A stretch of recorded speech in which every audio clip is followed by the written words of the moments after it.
Welcome students. Good evening to all of you. How are you? Good evening Hitesh, Ayush, Janvi, Sushil and all of you who have logged in. So students, we are into the last leg of this chapter, chapter 3, that is on audit documentation and audit evidence. So during the past 5 sessions, we have discussed a lot about audit evidence. We have discussed about audit procedures, different type of audit procedures like inspection, observation, external confirmation, etc. We have also discussed in detail about what we mean by assertions, and we have also learned a few things about some specific standards on auditing, including essay on written representations, essay on external confirmation, essay on going concern, essay on subsequent events, and also others. So today students, we shall be doing a remaining part of this chapter and a lot of questions also.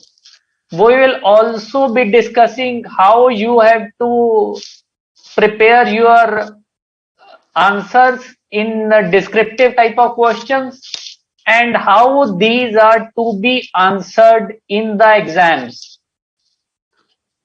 and what kind of questions, descriptive type of questions are being asked in exams. We shall be doing an analysis of some previous year question papers, and we shall be learning how best these the kind of questions which are asked in your exams can be answered in a proper manner. Okay students, so is that fine? So there is one concept, student, there is one term which is which has been repeated quite a few times right from the start of chapter 1, that is true and fair. So first of all, we shall be discussing meaning of true and fair. What does it convey? What is the broad understanding? What is the broad meaning of the term true and fair?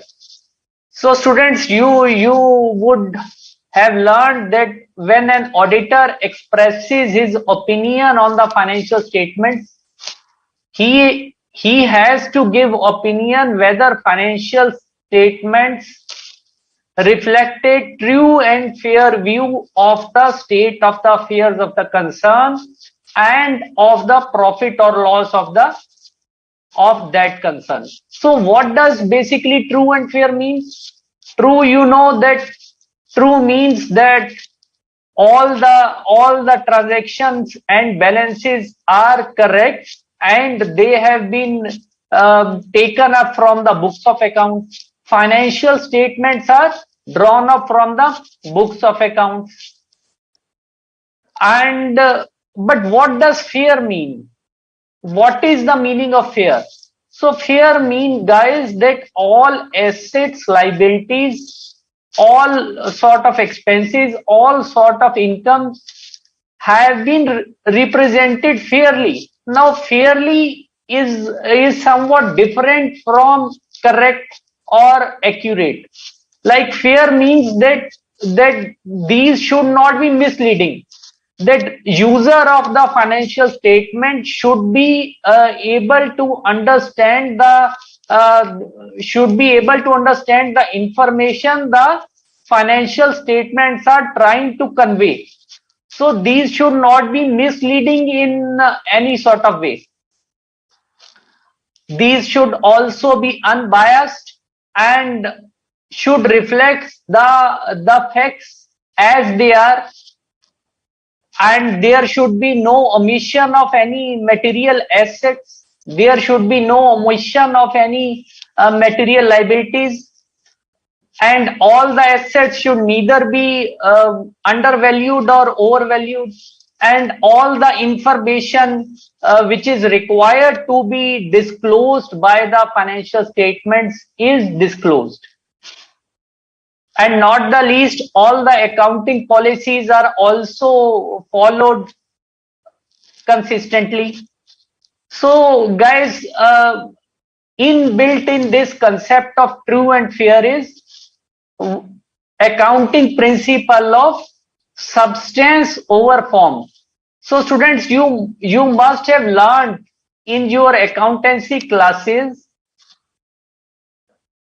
accounting concept of substance over form. Now can you tell me, students, what is the meaning of this concept, substance over form?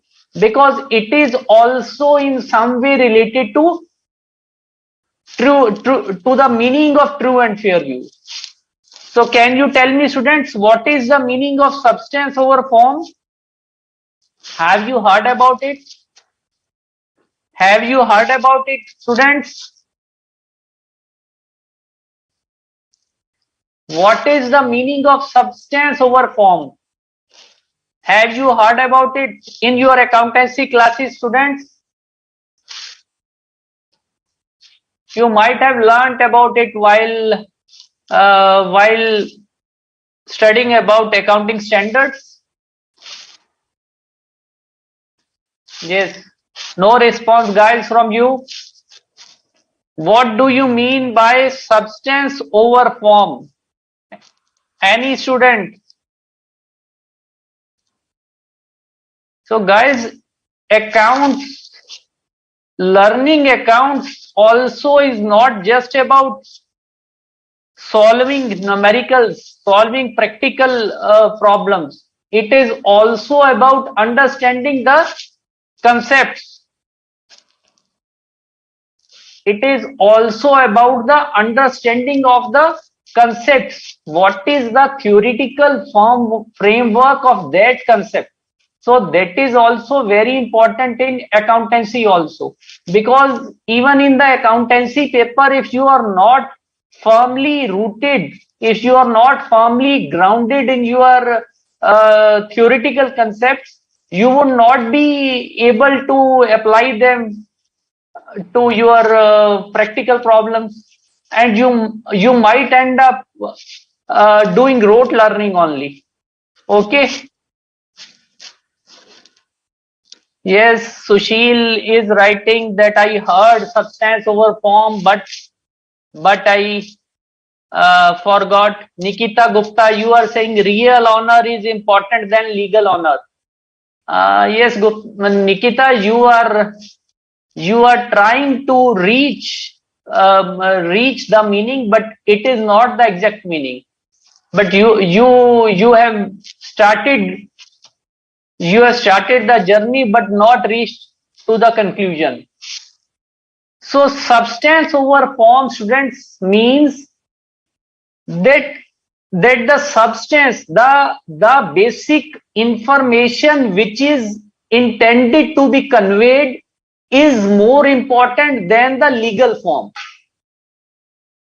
So a transaction might be, say, it is okay from legal point of view. The firm has made entries in books of accounts, but it may not be the exact meaning, exact substance which the financial statements need to convey. So let us take it with the help of an example. So say, students, we take example of a firm which, say, is engaged in business of selling petrol. Assume that the firm is in the business of selling petrol. It is a petrol pump. It receives supplies of petrol from the refinery and sells the petrol to the industry, to the customers. also assume that that petrol pump also owns two cars for its business purpose, for commuting. Say the cars are being used by the firm from its place of business to the refinery, for going to the refinery, for meeting with the concerned officials, and to sort out other logistics issues. So now, when the firm is using that car, obviously it has to refill the petrol after 3 days, 4 days, 7 days. So whether this petrol consumed, whether it would raise a bill on the consumption of petrol, whether it would raise a bill, although the stocks have moved out, whether it would raise a bill, it would. So the best approach would be not to raise a bill, because it is an example of self consumption. The firm is not selling its goods to some other party, to some third party, and nor any payment is going to be received. Okay, then how it can be booked as sales? So if it is booked as sales merely because the meter reading has scrolled up, so whether it would be a fair treatment, whether it would be a fair representation, no. So this is what we mean by substance over form. That substance is more important than the form. Okay, students, is that clear to you? Is that clear to you? So when we say true and fair, we intend to convey that no material assets are omitted, that no material liabilities are omitted. All income, expenses, assets, liabilities have been stated at fair amounts. The information is drawn up from the books of accounts and is correct. All the accounting principles and accounting standards have been followed while preparing financial statements. Okay, and and also charges have been disclosed. Say if the firm has if the company has given has taken some loan from a bank, then it has to disclose that what is the charge of the concerned bank on the company, what kind of credit facility it has taken. Okay, so these kind of things. So true and fair is not a narrow concept, it is a broad concept. So the information presented should not only be correct, but it should also be fair. So this is what we mean by true and fair. Is that clear to you, students? Now we will quickly see it through your what is written in your module.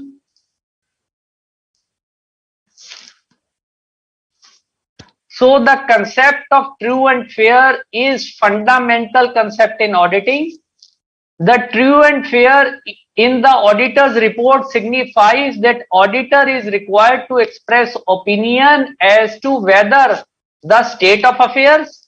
What is state of affairs? State of affairs means financial position as reflected by balance sheet. Position of assets and liabilities as reflected by balance sheet, and the results of the entity as ascertained by him. Results means what are the operational results, profit or loss. are truly and fairly represented in the accounts under audit. Okay, so this requires that auditor should examine the accounts with a very view to verify that all assets, liabilities, income and expenses are stated as amounts which are in accordance with accounting principles and policies which are relevant, and no material item transaction has been omitted. Okay, so this is important. All material items should have been stated at amounts which is in accordance with accounting principles and policies, like we had seen the example of substance over form, and which are relevant, and no material item or transaction has been omitted. So the auditor has to see that assets are neither undervalued or overvalued according to the applicable accounting principles. No material asset is omitted. Charge, if any, on the assets are disclosed. Material liabilities should not be omitted. We have already discussed. The profit and loss account and balance sheet discloses all the matters required to be disclosed. Accounting policies have been followed consistently on year-to-year basis. All unusual, exceptional or non-recurring items have been disclosed separately. Yes, if there is some exceptional, unusual items, extraordinary item, then it has been disclosed separately. So guys, you are clear with a true and fair concept? You are done with it? Yes, students? Now we shall be moving to very first part of this chapter, that is audit documentation. That is audit documentation. Now we are at beginning of this module, students.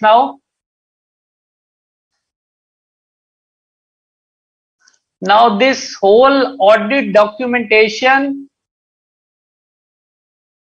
this is very simple topic, and that is why I had thought it proper to take it later on. First, we completed all the very technical topics which contained a lot of new terms, and which were probably a strain on your brains also. Might be some brain teasers. Okay, weren't they? Or these were easy? Yes, students, the concepts you have learned during your chapter 3, have you understood these concepts? Were they easy, or they are proving to be brain teasers for you? Yes. So audit documentation, now it is in context of one more essay, that is essay 230. That is essay 230. So it deals with audit documentation. It means it relates to auditor's responsibility to prepare audit documentation for audit of financial statements. So guys, when the auditor is conducting the audit, he has also to record all the things. He has to document it in his working paper. So what is audit documentation? We also call it as audit working papers. So the auditor has to document what audit procedure he had applied, and how from application of that audit procedure what audit evidence was obtained, and in which manner he arrived at that conclusion. So audit documentation is very important. Apart from conducting the audit, the auditor has to maintain audit documentation. Okay guys, so you understand what audit documentation is all about, and essay 230 deals with auditor's responsibility regarding preparation of audit documentation for an audit of financial statements. Okay, so you can simply understand these as working papers of the auditor. So the specific documentation requirements of other essays do not limit the application of this essay. Like guys, there might be some requirement in some standard on auditing to maintain some audit documentation which was relevant to that standard. So, but this essay 230 states that other whatever is stated in other essays doesn't limit in any way application of this essay. Okay, and law or regulation may establish certain additional documentation requirements. By law or by regulation, some additional audit documentations might be required. So what is the meaning of audit documentation? Audit documentations, as we have discussed, are the record of audit procedures performed,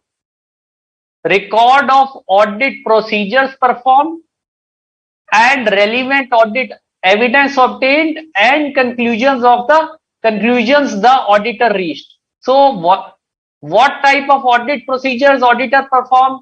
Like for checking one type of assertion, he performed inspection or he performed observation.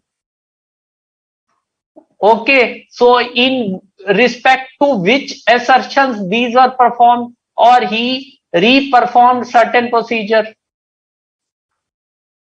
And relevant audit evidence obtained. What kind of audit evidence he obtained? Whether it was documentary evidence, and what was its form? What was its form? Say, by applying external confirmation procedure, the auditor obtained the confirmation. So that confirmation is the relevant audit evidence obtained. And on the basis of relevant audit evidence obtained, what conclusions the auditor reached? So the audit working papers serve as a record of the work performed by the auditor. So these show that work has been performed in accordance with standards on auditing. So that is why audit documentation is very important. Say in case of some issues or disputes or some legal issues later on, the auditor can always rely upon the audit documentation to show that he has carried out the work in accordance with the standards on auditing, and all the necessary audit procedures were performed and conclusions arrived at. Okay.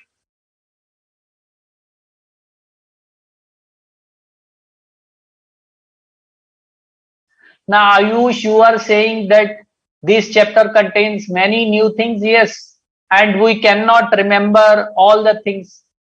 So, students, this I have told you in the beginning. This is one of the probably longest chapters in your modules, and it contains many new terms.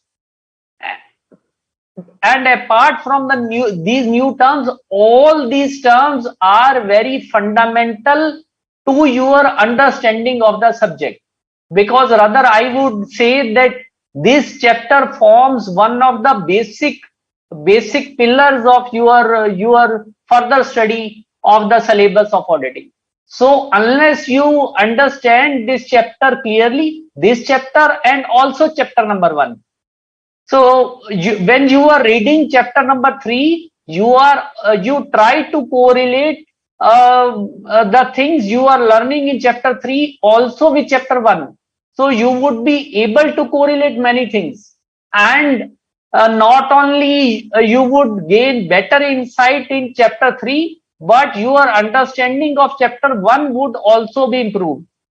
So as regarding remembering of things is concerned, students, you have to understand and remember. There is no shortcut to that. If some of you are thinking that we can write the paper without remembering or uh, without exercising, without giving not much trouble to our brains, then I think you are very mistaken. You are very mistaken. Then you have to read the chapter thoroughly. Yes, Sonika, your queries are reaching. What is your query? You are asking what is substance over form. Sonika, I have already explained substance over form. Probably you have joined late. So in short, I would explain it to you that substance over form means that what the financial informations intend to convey, that should not be misleading. That is more important than the legal form. The say something is presented in some way, but but the way it is presented is change might lead to some false impression or misunderstandings in the minds of users. So for substance is more important than the form. We have already discussed it with the help of an example of a petrol pump. Okay.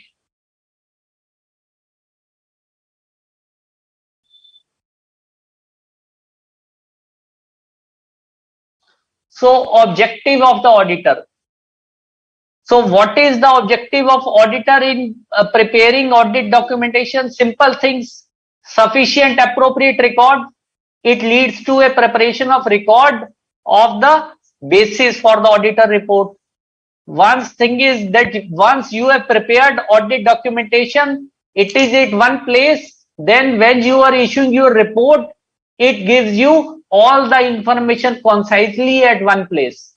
And evidence that the audit was planned and performed in accordance with essays. The point I was already discussing, that it is very important for the auditor to show that he has performed the work in accordance with essays and in accordance with legal and regulatory requirements. Now, from where he will show? He has to show only by the through his audit documentation, by the audit procedures he has performed, by showing the audit evidence he has collected and the conclusions he has arrived. Okay.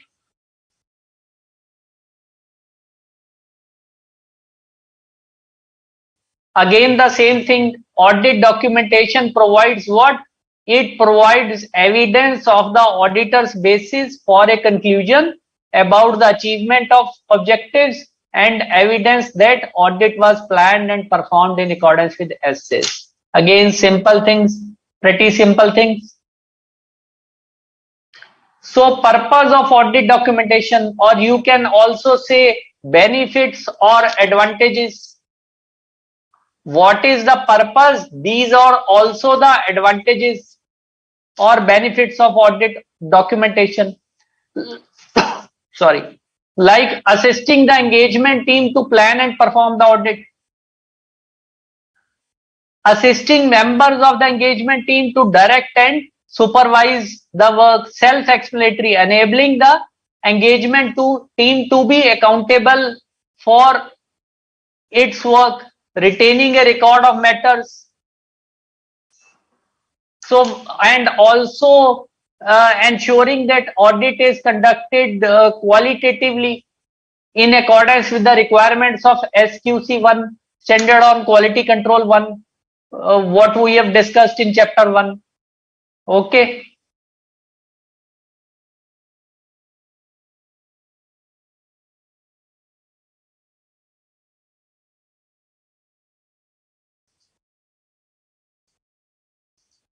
So, form, content, and extent of audit documentation.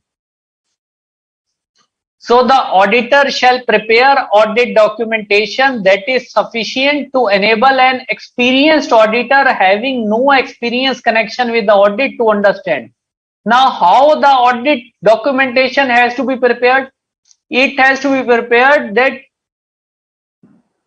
any other experienced auditor, when he sees that papers, when he sees those audit documentation, although he is not connected in any way about the audit, he is able to understand that what procedures were performed by that auditor, what evidence he has collected, and how he has arrived at the conclusions, and what were the significant matters which were discovered by him during the audit, and what conclusions he arrived at.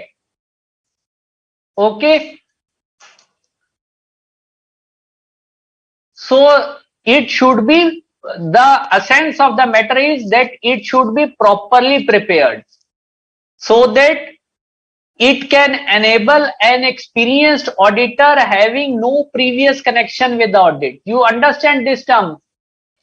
That it is made in such a way, sequentially, properly arranged, that if another person, another professional who is also an experienced auditor, he sees those papers, so he can understand how the audit was carried out, how the audit procedures were applied, what were the significant matters which arose during the course of audit, and how these were addressed by the auditor.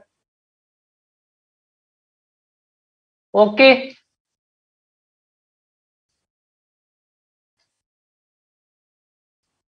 And also, further, in documenting the nature, timing, and extent of audit procedures, the auditor shall also record the characteristics of specific items tested. Now, what, say he has tested some items, he has tested purchase. So, say what extent of purchase was checked, say 25%, or of what period was checked, who performed the audit work, who are the members. So this is written in the audit program. Okay, so, and who conducted the audit and who reviewed it, which responsible person in the engagement team reviewed it. Okay.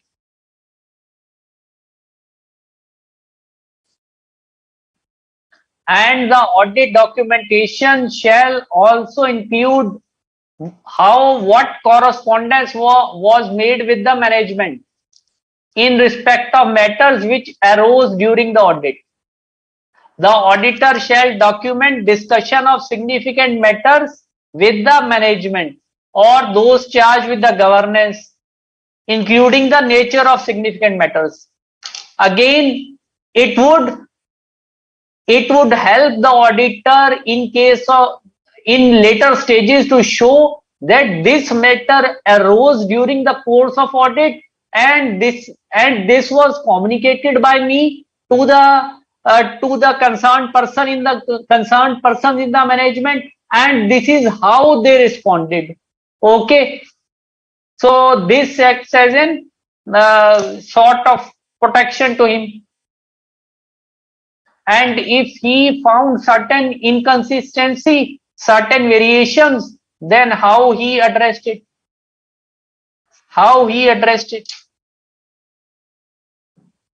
So clear, students? Yes, guys, is it clear? So again, there is no standard set for audit documentation. You have to understand it this way. There is no fixed thing that how audit documentation is to be made. It has to be, there are general broad guidelines, but it depends upon different factors, like how large the company is, how complex its operations are, how significant are the risks of material misstatements, and what significant audit evidence has been obtained. So it depends upon a host of factors. It is not that there is a standard format in which you have to prepare audit evidence. There are general, the SA 230, it gives general guidelines about the significance of audit documentations and what should it contain, what broadly it should contain. Okay. Now, Nandini Garg, you are asking, can you explain the last second point once more? Nandini, probably you are stating about this, that if the auditor identified the information that is inconsistent with the auditor conclusion, then the auditor shall document that how auditor addressed this inconsistency. Say if the auditor finds something regarding some important matter which is not in agreement with some conclusion which has been arrived by the auditor. Say the auditor has reached some conclusion and some information is contrary to that. It is not agreement with that. Then the auditor shall document how the auditor has addressed this variation, this inconsistency during the course of audit. Okay.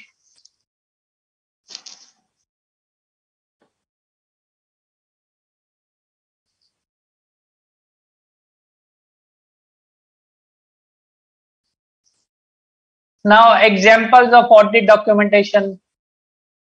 So, again, it is a very broad term. It can include many things under the sun, like audit programs. I have already told you.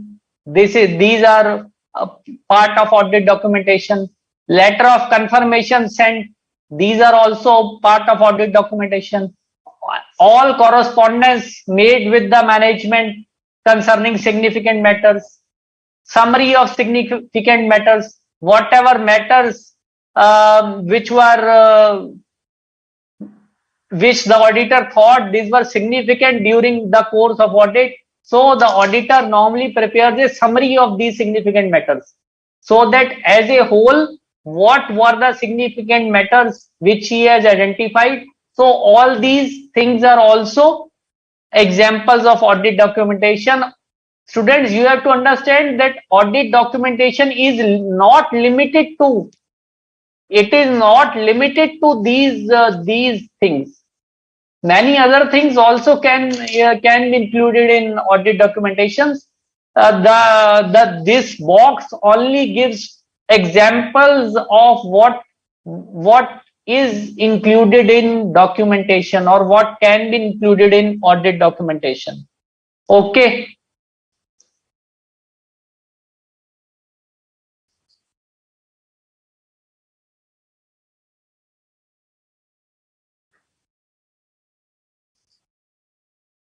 Now, another important thing is, students,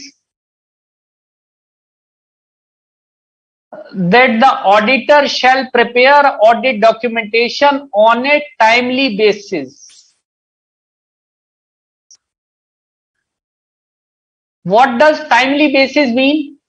So whether the auditor has to prepare audit documentation after he has completed the audit or as the audit goes by, as the audit progresses. So obviously, SA 230 states that audit documentation has to be made as the audit progresses simultaneously, because it helps in improving the quality of audit documentation.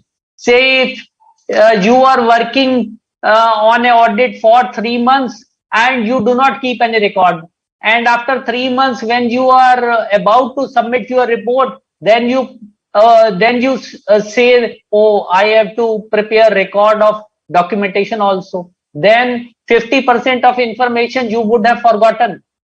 Okay, so that is why it states that preparation of sufficient and appropriate audit documentation on a timely basis. helps to improve the quality of audit and also helps in effective review and evaluation of the audit evidence obtained and conclusion reached before the audit report is finalized.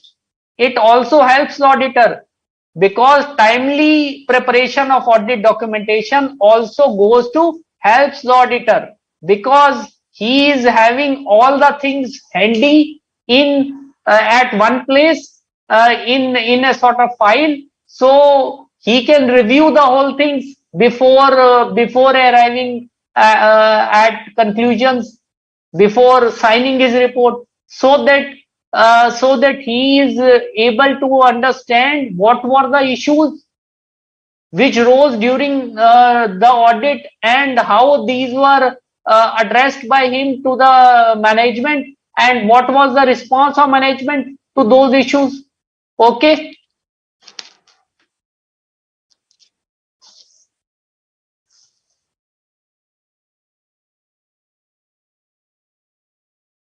So documentation prepared after audit work. Again, documentation prepared after audit work has been performed is likely to be less accurate. Like I have told you that you would be forgetting many things. Then documentation prepared at times such work is performed. So obviously it is better to prepare audit documentation simultaneously.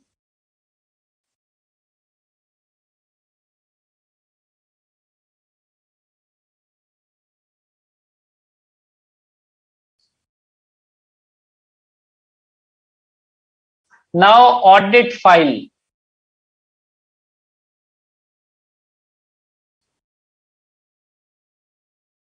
So again, guys, very general thing. Audit file is one or more folders or other storage media, maybe in paper form or any other form, electronic form, which contains all the records comprising the audit documents for a specific engagement. So it might be in physical form or might be in some electronic form. The purpose is that you have to maintain the record. The purpose is that you have to maintain the record.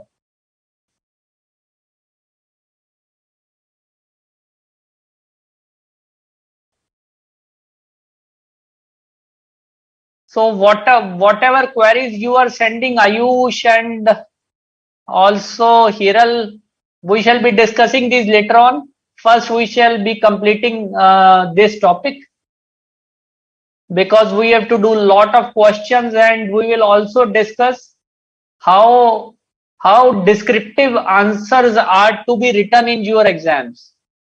And you would also gain understanding what kind of questions are being asked in your exams.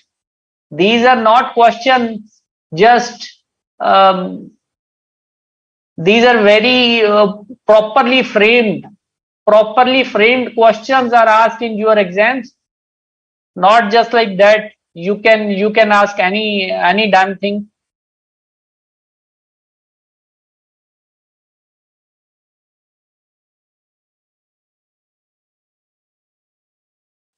So again, guys, simple thing, assembly of final audit file, that auditor shall assemble the audit documentation in an audit file and complete the administrative process of assembling the final audit file on a timely basis before the date of auditor's report. Okay.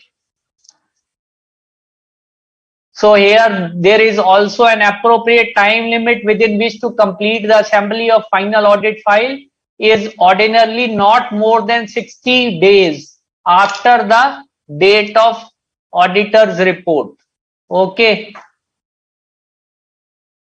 So all the file which is completed, it means that you have prepared the file. Now you have, what you have to do is you have to arrange it. So it suggests that it should be properly arranged and file all the administrative things you have to do within a period of 60 days. Within a period of 60 days. Okay. And if some changes are required to be made, these can also be made if these changes are administrative in nature. Say some papers are duplicate with you. Okay, so you might delete those duplicate papers. Okay, or some incomplete information is there which formed part of your working paper. So now you can delete this or discard this. Okay, so these kind of things.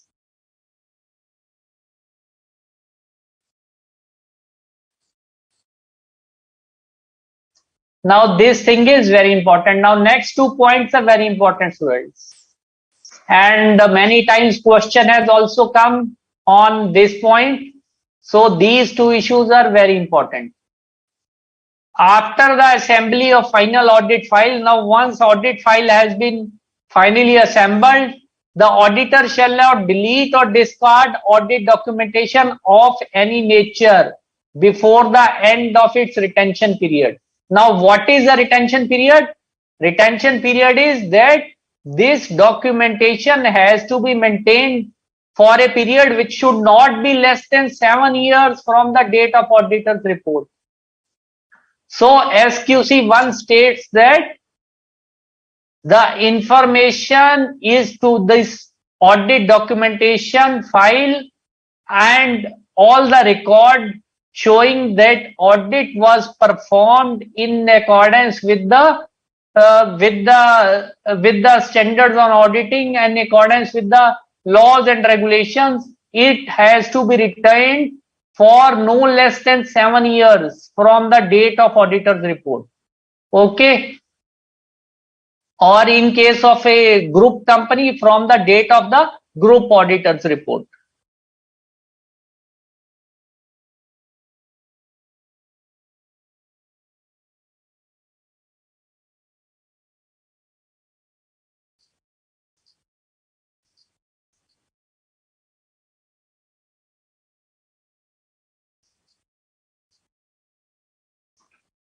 Now there is a separate subtopic on how you have to document significant matters.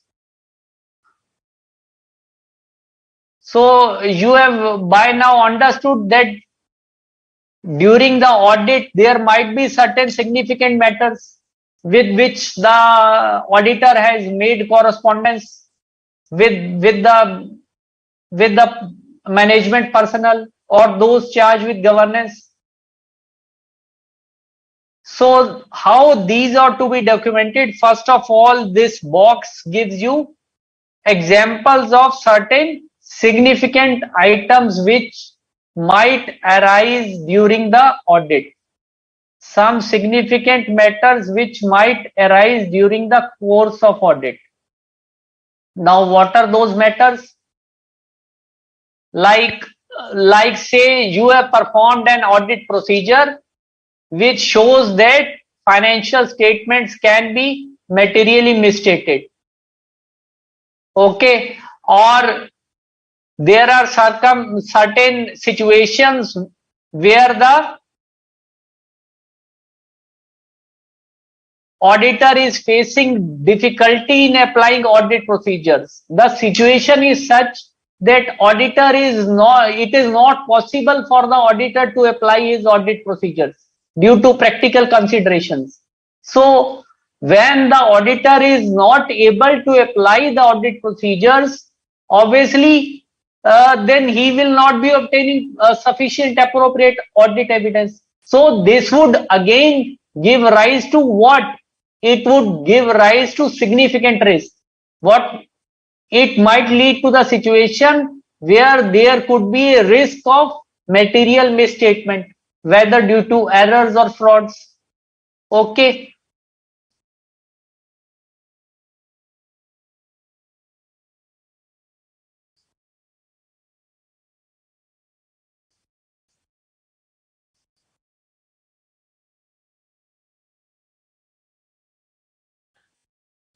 So what is the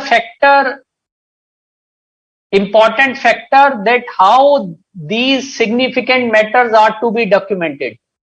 So one factor is the professional judgment in performing the work and evaluating the results. Say when you apply your professional judgment, then it has also to be documented on what basis I am arriving at those conclusions.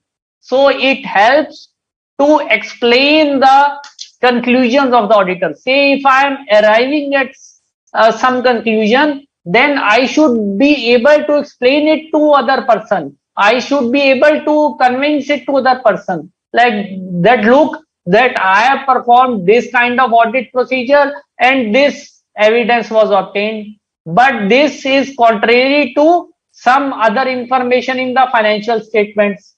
Okay, so that is why I have arrived at this conclusion. So explaining what is a significant matter and how the auditor has arrived at that conclusion by application of his professional judgment, by exercise of his professional skill is very important. Okay, because it again improves the quality. It again improves the quality.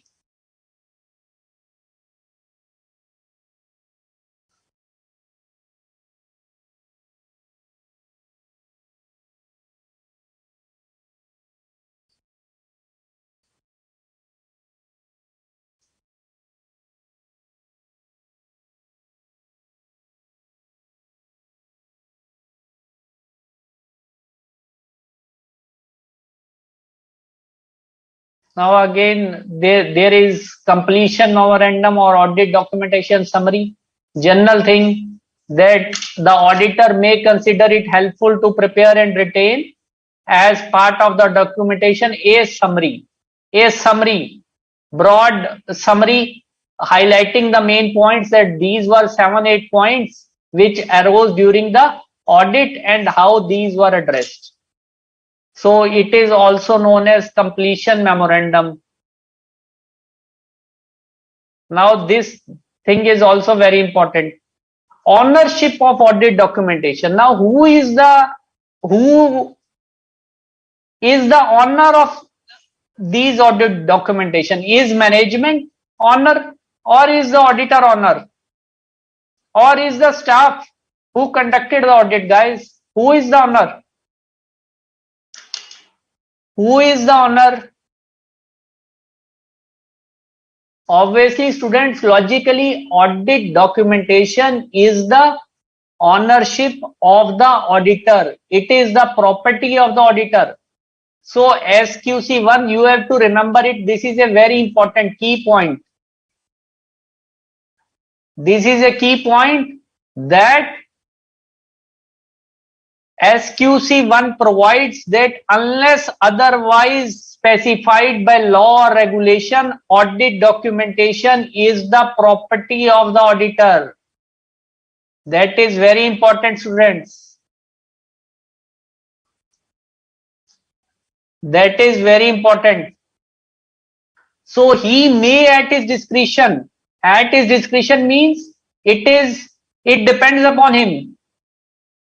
It is his choice that whether he wants to give some copies of audit documentation to his clients. He may make some copies or not complete audit documentation. He may choose to give some, say, 4 or 5 important pages, and that is also his choice. It is not compulsory for him to make this information available with his clients. He may choose to do so. So it is his choice. It is not, because it is my property, it is my ownership. So logically it flows. It would be my will whether I want to share it with somebody else or not. Say if something is my property, then obviously I would be rightful in denying somebody right to share it, because it is my property. So isn't it logical? provided such disclosure does not undermine the validity of the work performed. It should neither lead to some independence issues. It should not undermine his independence in any way or his personal, and it should not in any way decrease the validity of work he has performed. So auditor, he has to be careful in sharing his audit documentation with the client, and these are the two conditions, that these should not in any way affect his independence, and it should not undermine the validity of the work performed. So again, it is his discretion, it is his choice. The audit documentation is his property. He may choose to share some part of it to his client, provided that it does not undermine the validity of work performed, that the work he has performed, it does not in any way decrease its validity, okay, or it in any way affects his independence or any of his personal.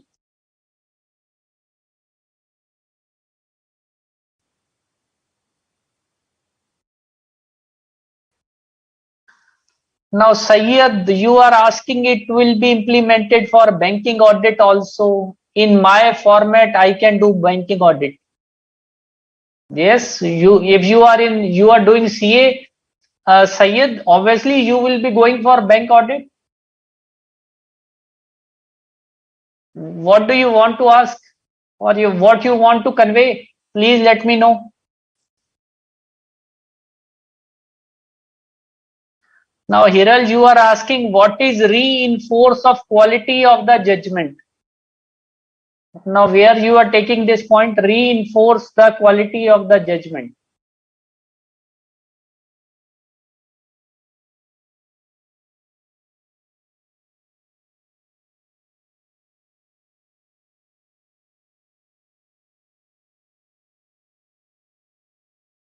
From where you are asking,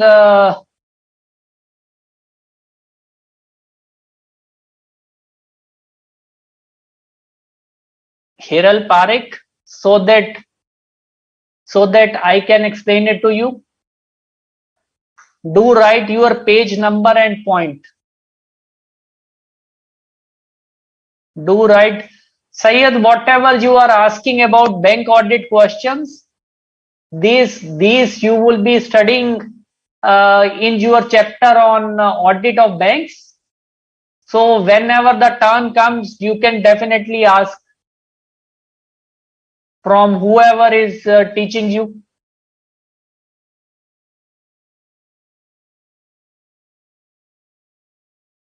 Page 3.8 top para. Now Hiral is asking page 3.8 top para. Now what does it state? 3.8.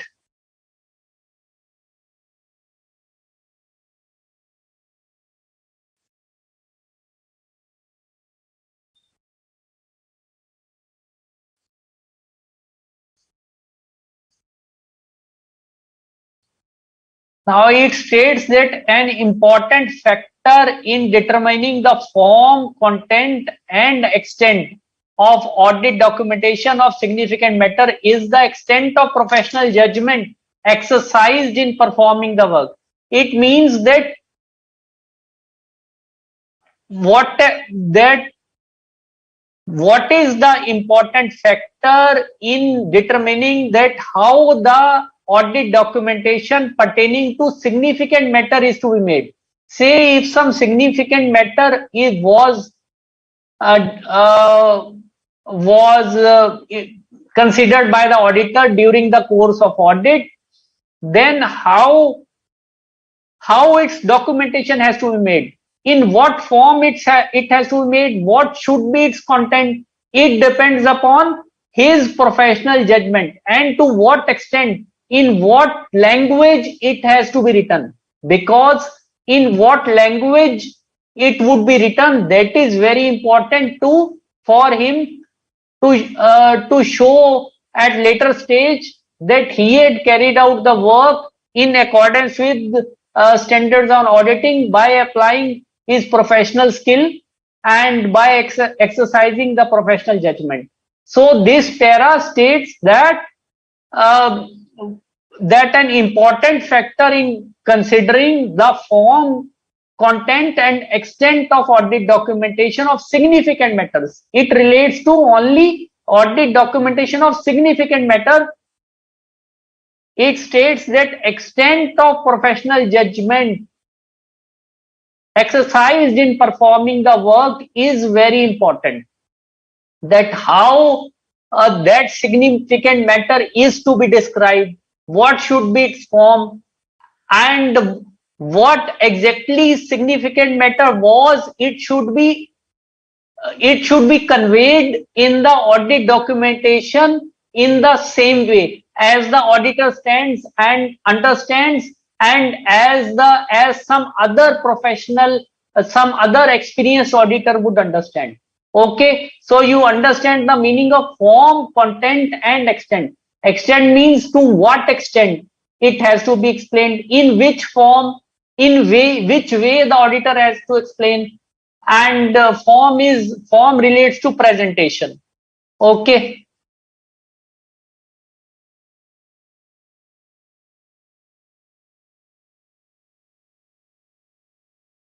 now is that clear, Hiral? This point is clear to you? Now you are saying scroll second para.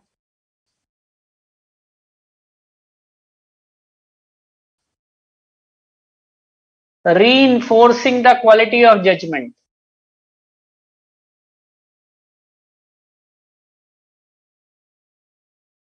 Yes.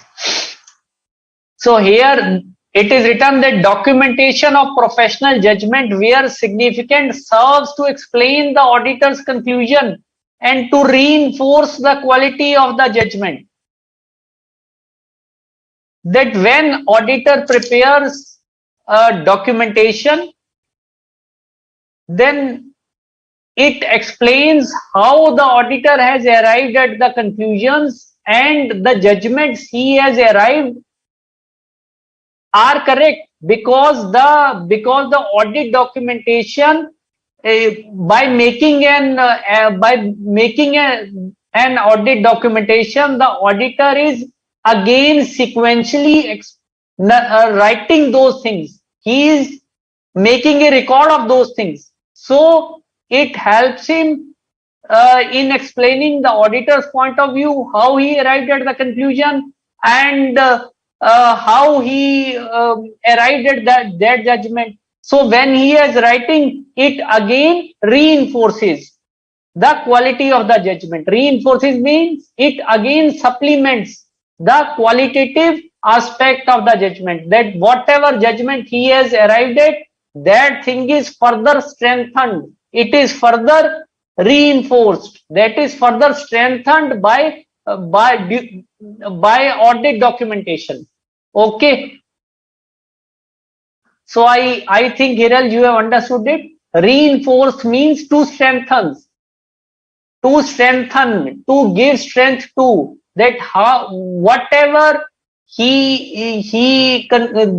conclusions he arrived at professionally, now he is making a documentation of that. So by making a documentation, he is strengthening his conclusion, because now he would be expressing his conclusions and thoughts, which he arrived at on the basis of evidence, and which would be a sort of record, which would be maintained by him for a period of at least 7 years.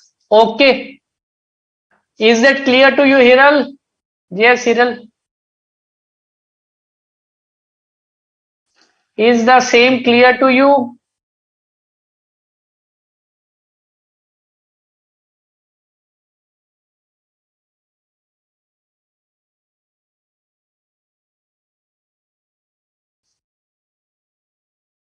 So this was the brief about audit documentation. So important key points you have to remember that audit documentation is important. Why it is important? Because it helps in keeping a record of the work performed by the auditor, and it acts as an evidence that the audit was conducted in accordance with standards on auditing, that he carried out his work professionally. And also you have to remember that audit documentation is the property of the auditor. Audit documentation is the property of the auditor. He is the owner of the audit documentation and nobody else. So he may at his choice, he may at his discretion make copies, make extracts of the audit documentation available to his client, provided two conditions are satisfied, that in no case it should undermine his independence or independence of his personnel, and it should not undermine the validity of the work performed. Okay, guys. So these are the key takeaways from this subtopic of audit documentation. Now, guys, there is one essay 510, which was left out. So we shall be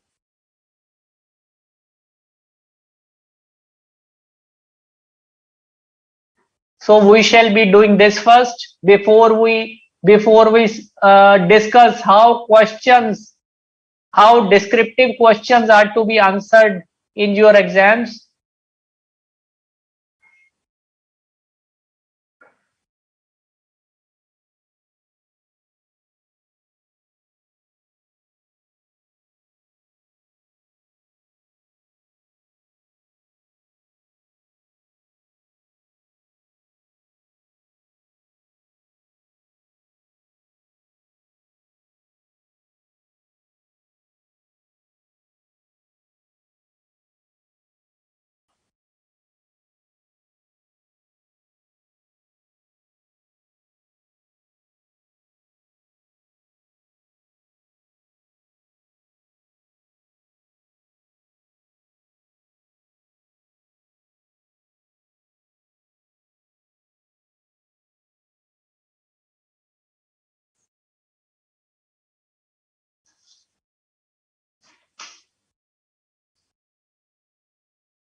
Guys, 1 minute, please.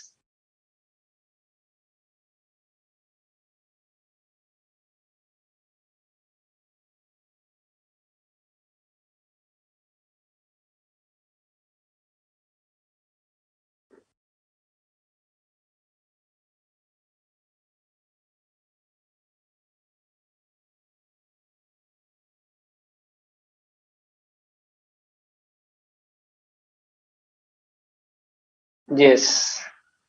Now, students, we are at this essay 510.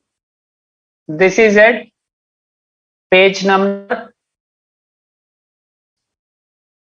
3.56. Page number 3.56 of your module, guys. 3.56 is the page number. So this essay is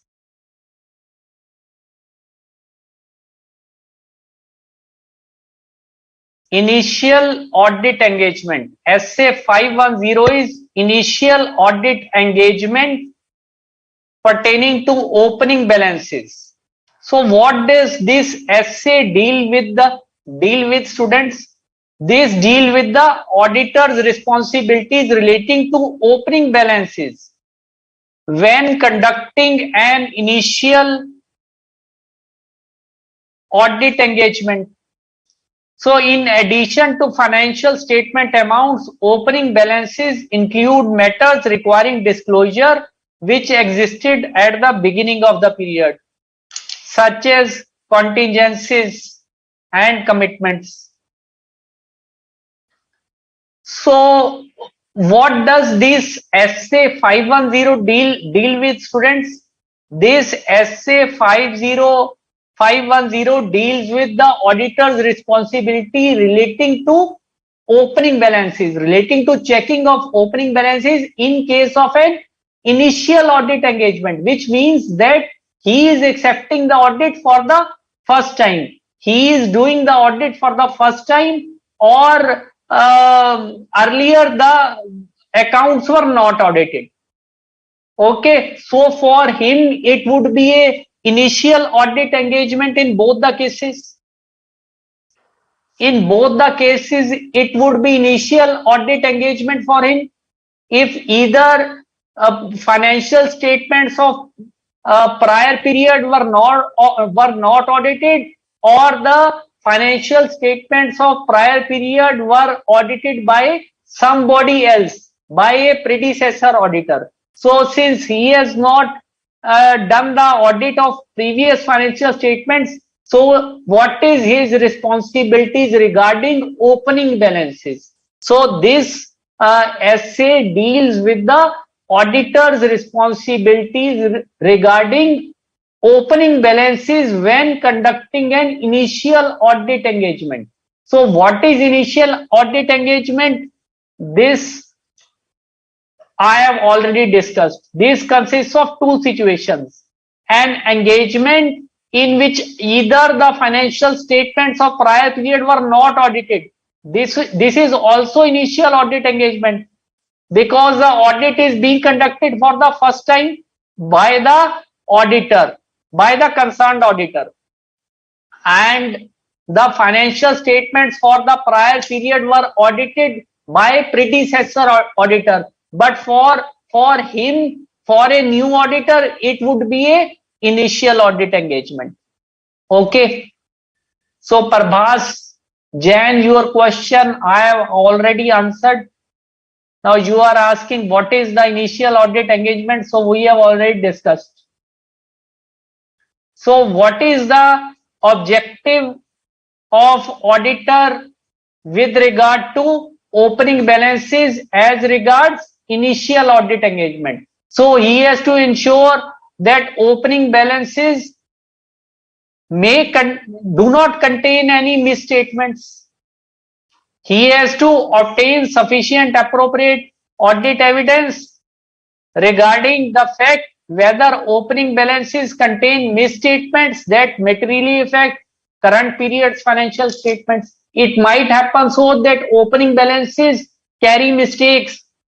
Okay, they themselves contain material misstatements. So if the opening balance are not correct, obviously misstatements due to these opening balances would be reflected in current period statements also. That is important. Okay, and also that what appropriate accounting policies reflected in opening balances have been consistently applied in current periods, or if these are changed, then these changes are appropriately accounted for and disclosed, presented and disclosed. Say guys, you have learnt in your accounts classes also that accounting policies regarding some accounting matter have to be applied consistently on a period to period basis, from one period to another.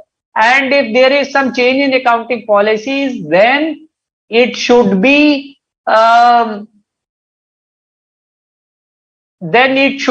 adequately disclosed and properly presented in the financial statement, and this change should be properly accounted for. So the auditor, when he is accepting an initial audit engagement, then his responsibility, his objective is not only with respect to the fact that opening balances are correct, that there is no material misstatement in opening balance.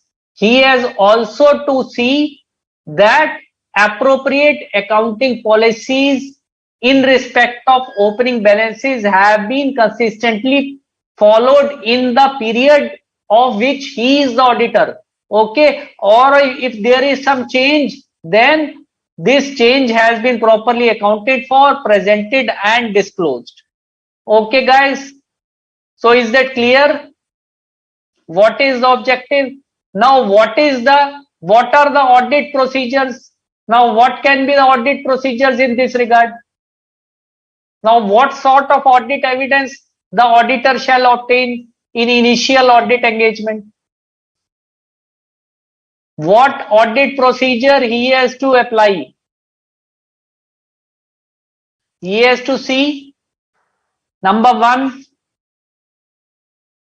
determining whether previous year prior periods closing balances have been correctly brought forward to the current period. So that is a basic thing. That is the most basic thing to do. So whenever you are seeing the balance sheet financial statements of a company for the first time, the basic thing you would do is to see whether the balances of previous years have been correctly carried forward, whether there are any misstatements in that, whether the heads of account in which these were shown are the same which are in the current year's period. Okay. Yes, Hiral, I have got your message. The small subtopic which you are saying, we will do this also today. Do not worry. Why? Do not get so impatient. So B is determining whether opening balances reflect application of appropriate accounting policies. Now this audit procedure flows from the objective of the auditor. So whatever the objectives are, the auditor has to apply the audit procedures to meet those objectives. Okay.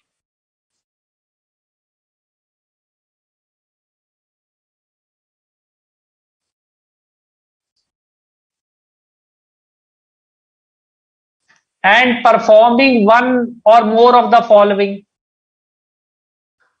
Where the prior year financial statements were audited, for using the copies means seeing the copies of audited financial statements. Evaluating whether audit procedures performed in current period provide relevant evidence relating to the opening balances. It might so happen that auditor has performed some audit procedures relating to audit evidence. Relating to some assertion, some balance.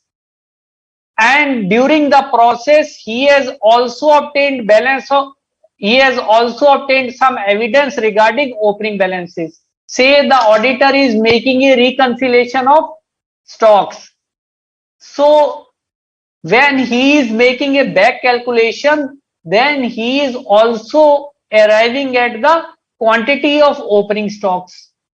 Okay, so he can see those quantities, whether these tally with what is reflected in the financial statements of the previous period as closing balances. Okay, and if some specific audit procedures are required to obtain evidence regarding the audit balance, regarding the opening balance. So the key points from this discussion regarding the initial audit engagement is that auditor has to ensure that there are no material misstatements in the opening balances when he is conducting the audit for the first time. He has also to see that accounting policies have been applied consistently. So whatever accounting policies were there pertaining to opening balances last year, these are also there in the current year. If some change has been made, then it has to be properly accounted for and properly presented and disclosed. So how he can do these things? By what audit procedures he can do these things? So He can do this by going through the financial statements of the last years. Okay, by evaluating audit procedures of the current period, whether they give some information relating to the previous year. Okay, so these sort of things, and also determining whether the opening balances reflect application of appropriate accounting policies. So guys, once you have learned objectives, meaning, then all other things follow. Now, what happens if the auditors obtain audit evidence that there are in fact some material misstatements in opening balances? Now, what happens? Material misstatements in opening balances. So if the auditor obtains audit evidence that opening balances contain misstatements that could materially affect current period's financial statements, then the auditor shall perform such additional audit procedures to determine what is the effect on current period financial statements. And if he is of the opinion that such misstatements exist in current period financial statements, then he shall communicate with the management, and he would see what response does he get. Okay guys, is it clear? If the auditor obtains some audit evidence that there are misstatements in opening balances, that opening balances are materially misstated, then he can further perform some audit procedure which might be suitable, and he would see whether there is some effect of it in the current year's financial statement. If there is some effect, then the matter would be communicated with the management. Okay.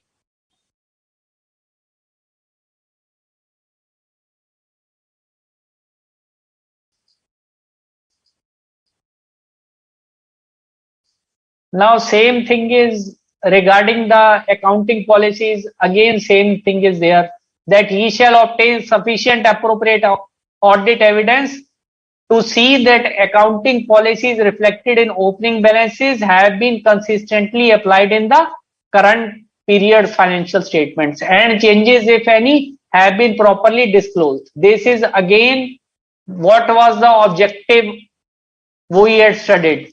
Objective of auditor regarding opening balances in initial audit engagements.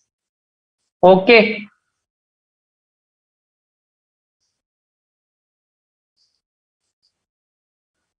So guys, once you understand the basic meaning, that what this essay is all about, what does it intend to convey, and what are the broad responsibilities it is trying to make you understand, then your need for rote learning is substantially reduced, because you have understood the concept and you have understood the key purpose of that essay. So this is the most important thing to remember, because if you understand the key purpose of that essay, what responsibilities it is going to throw upon the auditor, and what is its basic objective and funda, then many things would flow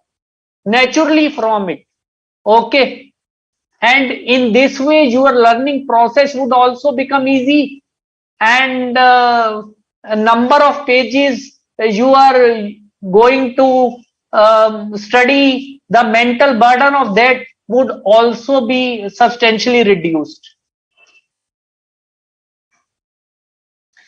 So if the prior period's financial statements were audited by a predecessor auditor and there was a modification to the opinion, then auditor shall evaluate effect of the matter giving rise to the modification in assessing the risk of material misstatements in current years. So what does it mean? It means, say, the accounts were audited in the previous year by Mr. X.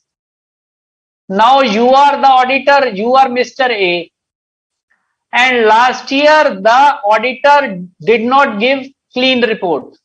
He did not give an unmodified opinion, he gave a modified opinion. Modified opinion means he made certain observations that affairs of the concern, affairs of the company are subject to following observations, that he has given comments, he has modified his opinion. So you will be reading about the unmodified opinion and modified opinion later in your chapter on audit report. So for the timing, you can understand this much. So he has to see that if some modification was done in the previous period, whether the effect of that is also trickling down to this year. So whether the impact of modification in the opinion of auditor in the previous year is also affecting the results of the or the state of affairs and consequently his opinion in the current year also. Okay, this he has also to evaluate.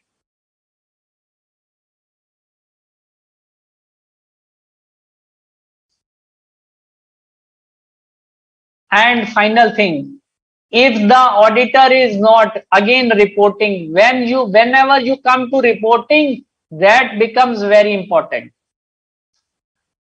Say finally the auditor comes to a conclusion that there is some material misstatement in the opening balances. He has obtained evidence, he has obtained sufficient appropriate evidence that there is some misstatement in the opening balances. So if opening balances are incorrect, it means that there there are chances of misstatements in current year also. So if these misstatements are material, then auditor shall express a qualified opinion or a disclaimer. He may give a qualified opinion that these are the material misstatements, so my opinion is subject to this. Or he may disclaim, he may say that that it is not possible for him to give his opinion. Why? Because the opening balances are themselves misstated. Okay.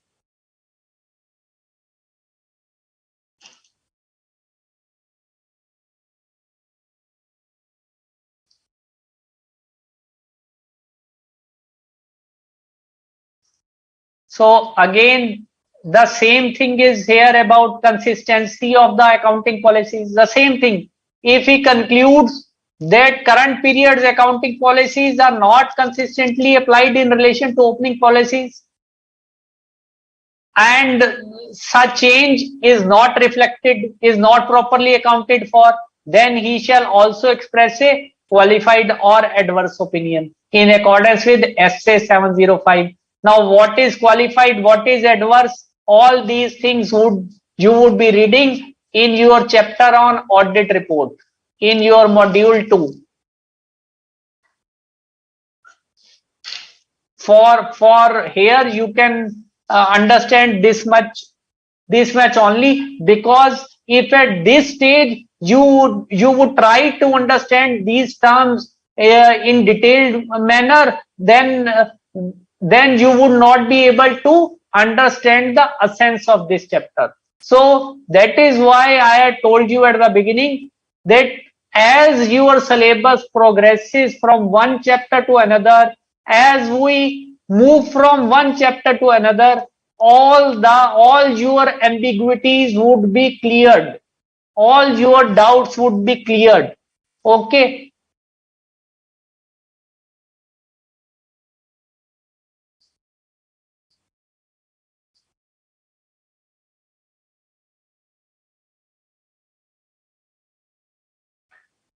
and this we have already considered. If the predecessor auditor's opinion regarding the prior period's financial statements included a modification in to the auditor's opinion that remains material, then the auditor shall take into effect its effect in the current period also. Okay, guys. So is that clear? So at this stage, students, we shall be taking a short break of 10 minutes. So see you after 10 minutes to discuss about the balance things and how answers are to be given, and we shall be doing a lot of assignments also. Okay. So guys, come after 10 minutes or even earlier. So break for 10 minutes.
Yes, welcome back, guys.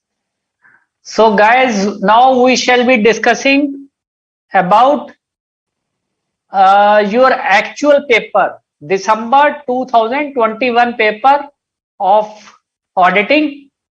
So, we shall be taking up those questions which are related to chapter 1, 2, and 3. So, look at what kind of questions are coming in your exams. So, I have marked these questions in circle. So try to answer these questions, guys. So this is correct, incorrect type of question. So you have to state whether this statement is correct or incorrect, and with reason. When inventory under the custody and control of a third party is material to financial statements, auditor can obtain sufficient appropriate audit evidence regarding existence and condition of that inventory by taking representation of from management. Now tell guys whether this statement is correct or incorrect. C question.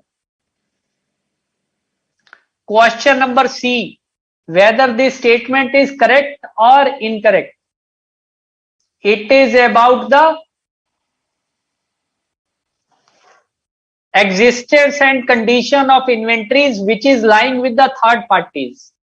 So the question is saying that some stocks are lying with the third party, say with some job worker, and the auditor can obtain sufficient appropriate audit evidence by taking written representation from management. Is this statement correct or incorrect?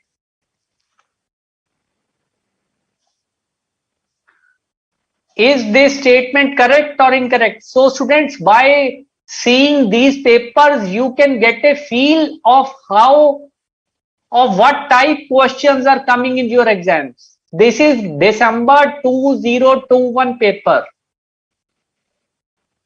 So you can also understand the level, the kind of knowledge expected from you, and what questions are coming from.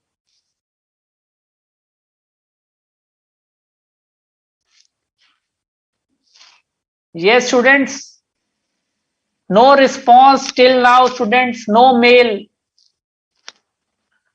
Are you students? Are you logged in?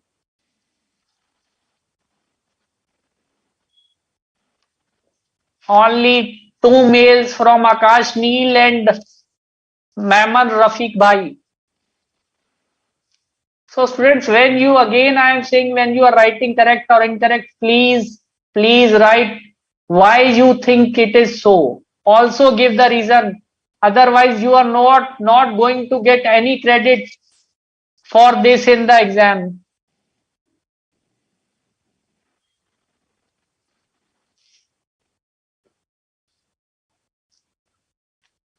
Only 4-5 mails. Purnima J, Sushil Barak, Heral Parik, Sandeep Mahato.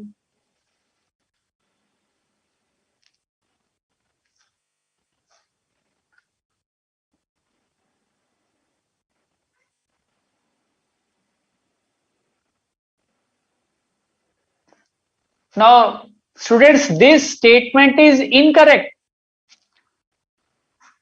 Say if some stocks are lying with job worker, can I only rely upon the written representation from management? No. Management will always say that this much stock is lying. How I would be satisfied that this quantity is lying with the third party? I would call for a external confirmation. I might call for external confirmation because written representation itself is not a sufficient appropriate audit evidence regarding existence and condition of inventory lying with some third party. It is there in your essay 501. Now, Hiral, you are stating that because it is confirmed by essay 501. Is this the reason? Tell me, Hiral, is this the proper reason? The statement is incorrect But this is not the proper reason. It is confirmed by SA 501. What does it mean? You would get a 0 in the exams. Yes, Purnima J, your answer is correct. And few others also who have answered correctly. Akash Neil has also given a proper answer. Akash Neil, your answer is also correct.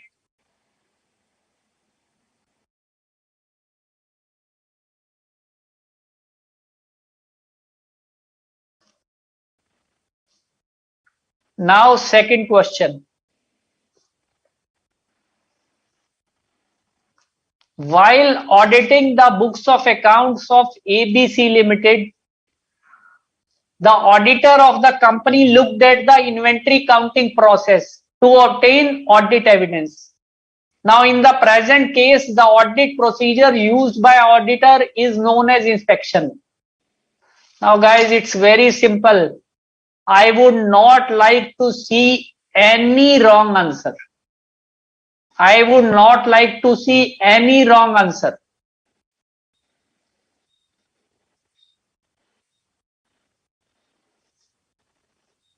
Yes, guys, this we have discussed many times during our study and during our correct incorrect question practice sessions. Yes, only 2-3 mails. Pooja, PS, Ayush. Yes, what should be the answer, guys? Have you logged out, friends? Is your strength reduced now? Seeing that now we will be doing questions and there is nothing much to learn. असली चीज तो अभी है students. Now you are testing your knowledge. You have to test your knowledge. So what kind of questions are coming in your exams? Only 4 mails. Pooja, Ayush, Purnima, J, Sunil Dubey, Akash Neil, Sandeep Mahato.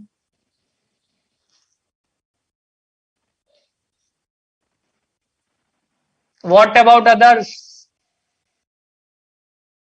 What about other students? So, students, the answer to this is this statement is incorrect. Purnima, how you are stating it is correct? This process is known as observation. When the auditor is seeing something being performed by others, he is looking at the inventory counting process. So, this type of audit procedure is known as observation. He is looking at work being performed by others.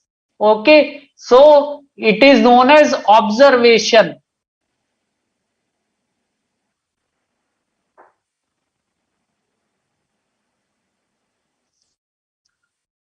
Now we'll see what type of descriptive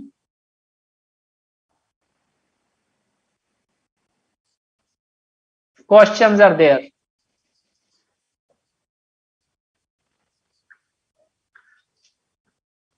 Now here CAS is requested to accept the appointment as an auditor of Luck Limited. With reference to SA 210, what should the auditor determine in order to establish whether preconditions for an audit are present? So it asks about preconditions in accordance with SA 210. So this is in chapter 1. So before an auditor accepts the appointment, he has to see what preconditions are existing in the assignment. So what he has to do to check that these conditions are there. So you have to carefully read the question. Here CAS is requested to accept. He has not accepted. So this is before he is accepting. So we had learnt in chapter 1 that before one has accepted the appointment, he has to see that there are certain preconditions existing for audit, like that management accepts its responsibility for preparation of financial statements, that financial statements are prepared in accordance with applicable financial reporting framework. Okay, so these kind of things we had learned, and the auditor would require from the management to confirm that they will provide him all the provide him access to all the information and uncontrolled access to all the persons to seek the information. So these were the some of the points which you had to write in the answer. So these are, students, 3 mark, 4 mark questions. You have to write only not more than 1 or 2 para in such type of questions, because these questions ask you to answer on a specific point.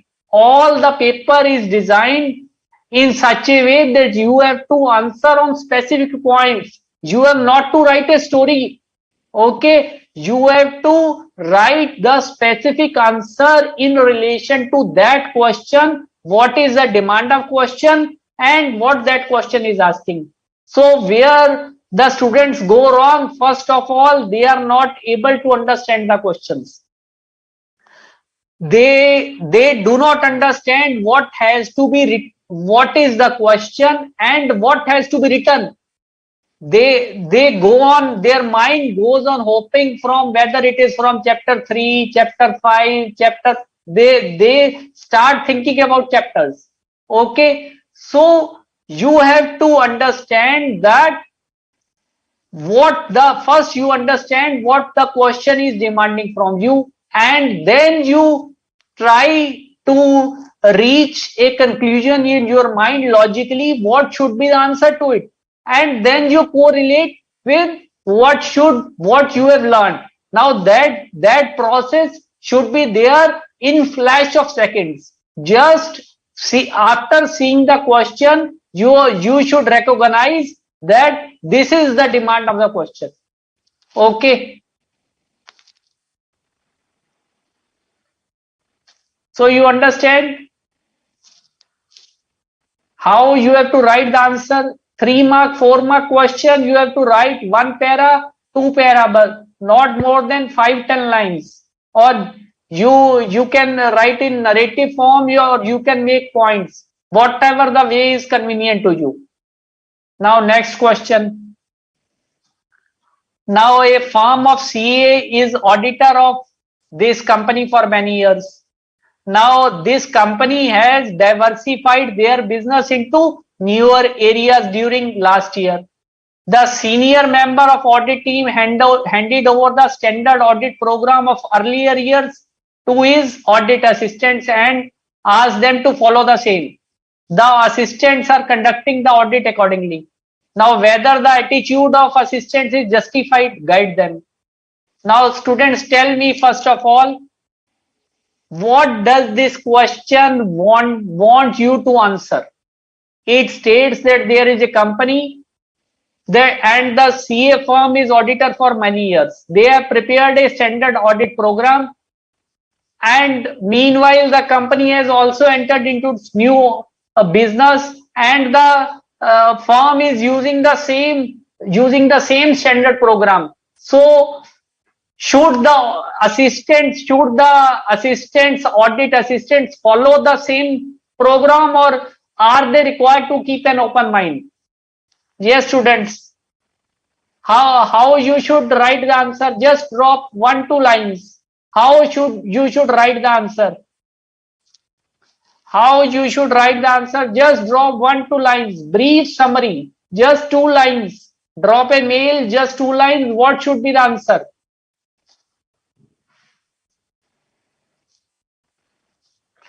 This is, students, your December 2021 exam.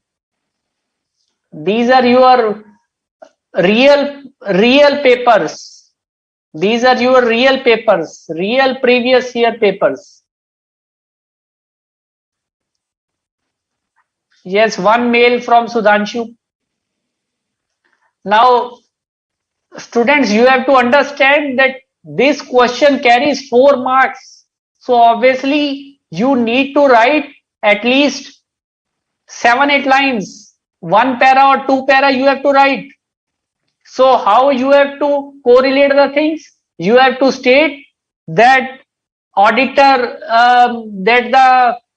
auditor is conducting audit of the company for many years, and there is a standard program for that.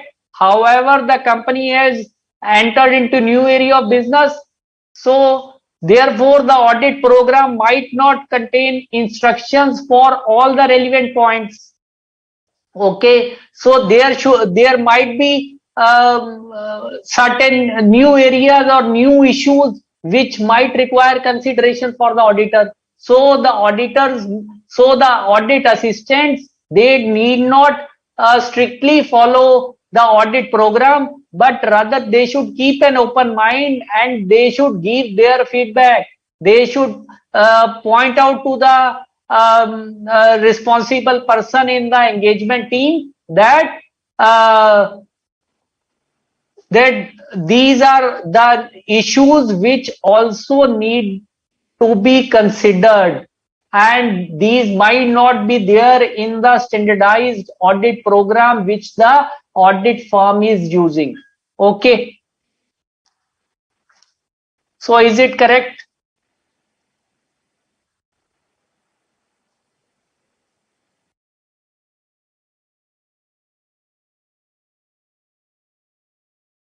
Yes, Hiral. Yes, you can write this way also. And since the now you have to see that question specifically asks you to do what? It states whether the attitude of assistants is justified or they require to keep an open mind, guide them. So you have to frame your answer in such a way that they should give their suggestions. What the changes have happened, so that those areas, those changes, these are also incorporated in the audit program, and then they can then they can follow the necessary instructions.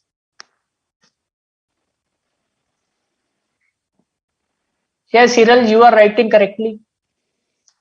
So this much, Hiral,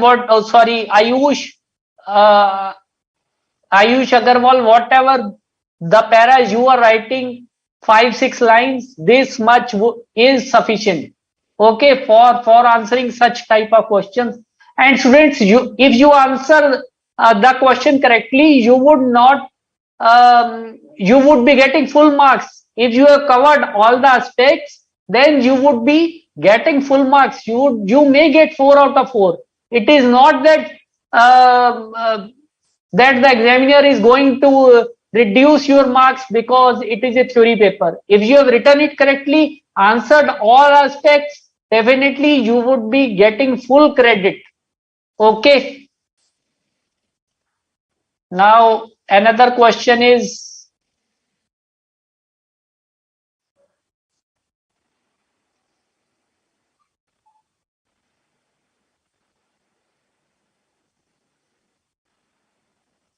yes, question number, yes, Hitesh, your queries are reaching. You have also answered correctly that the audit should be done in a way that assistant should be able to get to all auditing standards in their mind. It is slightly out of the mark. The reason you are giving is slightly out of the mark. You have to give the reason that some new things might come to the light of the audit team, to the audit assistant, so they can make appropriate suggestions. They can make concrete suggestions to the auditor or to the engagement partner responsible for conducting the audit, so that the audit program can be updated and necessary changes be made. Okay.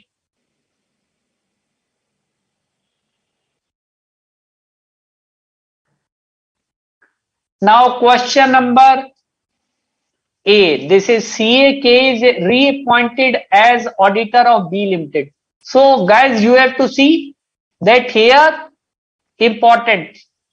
He is reappointed. It means that he was earlier also auditor. Now he is reappointed. He wants to reconfirm certain matters and ask the management to give written representations for the same. Say it means that he is conducting the audit for number of years, say 4 or 5 years. Now he wants to reconfirm certain matters and ask management to give written representations for the same. Under what circumstances can the auditor ask the management to reconfirm its acknowledgement and understanding of responsibilities in written representation? Now this question pertains to SA 580. But it relates to only one aspect. Only specific aspect is asked to you. Now this aspect is also internal. It is not general. So what should be the answer? What should be the answer? In what? So the question, first understand the question. Question states that some Mr. K is reappointed the auditor of a company. Now he was earlier auditor also. So obviously when he was earlier auditor, he was obtaining written representations from the management on certain matters. Written representations, you understand, as per essay, as per concerned essay. So now he wants to reconfirm certain matters. Now under what circumstances he can reconfirm? Now under what circumstances he can reconfirm of certain matters? What are those situations? So the question asks you to explain certain situations where the auditor can ask the management to reconfirm its acknowledgement and understanding of responsibilities. Now, what was the responsibilities? Responsibilities are that the financial statements are management's responsibilities, that controls are there and working. Now, in what circumstances the auditor would again seek reconfirmation from management? Say it is there in your module, it is separately written in SA 580, and you can find the answer of the same at page 3.43 in the very beginning. So you start from the end of page 3.42, it goes on to page 3.43. Okay, so in these situations where say the auditor thinks that there is some misunderstanding or there is a change in situation or the key persons have changed, those who have signed the engagement letter, who are responsible for signing the terms of engagement, they are no longer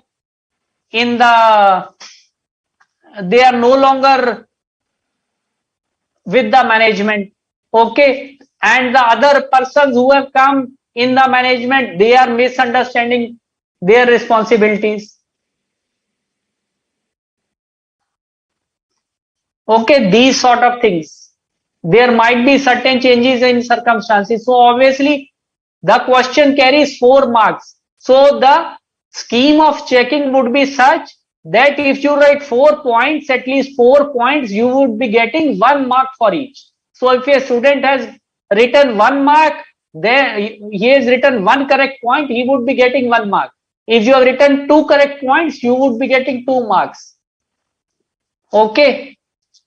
So that is why, students, I have been telling you that you have to study deeply, because the questions are coming internally. Unless you have deep knowledge, deep understanding of the subject, you have remembered the key points, only then you will be able to answer the questions. Okay. Now, is there some another question?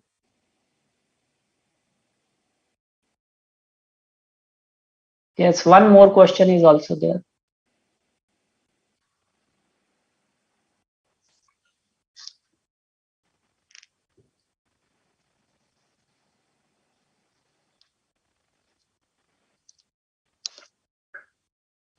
Now answer this question. CAK audited the books of accounts of E Limited for year this. The auditor used an audit procedure according to which all documents and record maintained by the company were checked in detail to obtain audit evidence. Explain the audit procedure and its reliability. So, how you have to write the answer? You have to first you have to identify which is the audit procedure and then explain what does this audit procedure mean and how far it is reliable. What does this mean and is that reliable? So guys, you have to understand that while writing answer, you have to see that what is the demand of the question. It is asking you to explain the audit procedure. So first you have to identify, then explain, and also discuss about its reliability. Now, Hiral, you are asking if answer is of 2 to 3 line for 4 mark question. Yes, if the answer is short, if there is nothing much to write, then even 3-4 lines will do, guys. It is not that marks are awarded to you on the basis of lines you have written. So what is the content of that line? What you have written, does it give proper information as it is required, and whether the information is complete?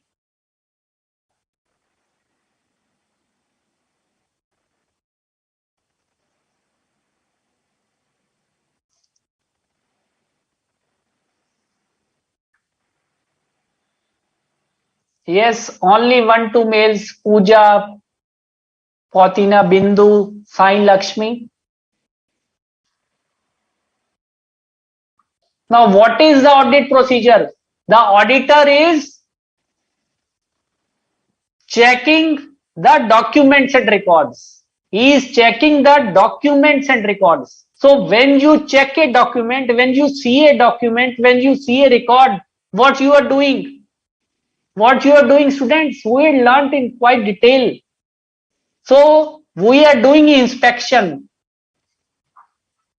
So you have to identify the audit procedure. It is an inspection. It is inspection, and you have to write few lines about inspection. What does inspection mean?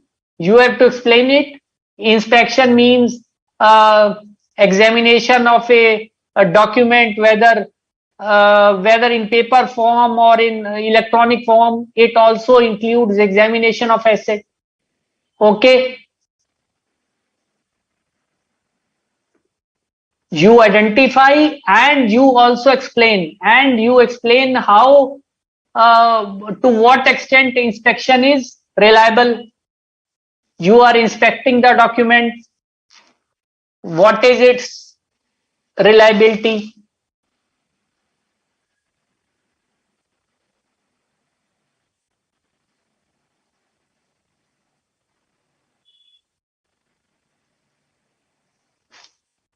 Okay, so is that clear to you guys?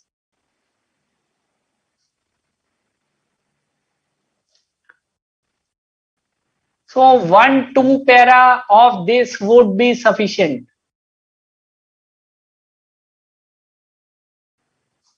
Now we come to another paper. Say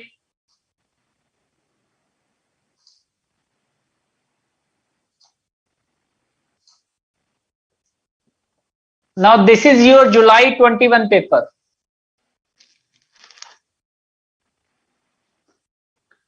This is your July 21 paper. Now, misstatements in the financial statements is always because of a fraud. Correct, incorrect? misstatements in the financial statements is always because of fraud. Correct, incorrect? Very simple guys. जिसको कहते हैं free में number मिल रहे हैं.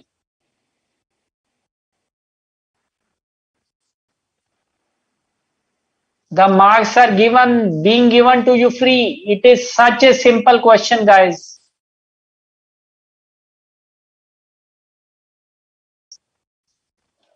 Misstatement in the financial statements is always because of fraud. Now, obviously, you have answered to this question is incorrect. Hitesh, you have answered it correctly. Heral, Pooja, your answer is also right. Misstatement is not always because of fraud. It can be due to error also. So the students who have written that misstatement in financial statement is not always because of fraud. It can be due to error or fraud or due to both. So this is the proper answer. So you would be getting 2 out of 2.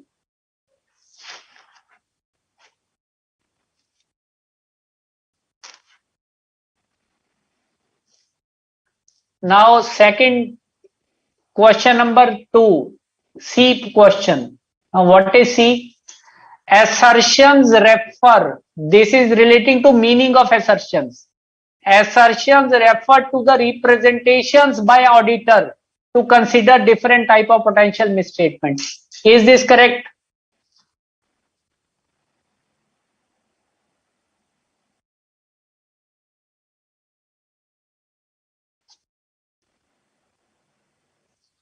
Now, Pooja, you have to answer those questions which are circled, not all questions, because these are the questions which relate to chapter 1 to 3.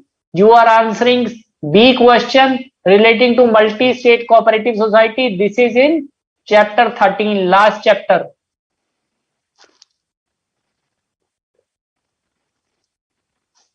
Assertions.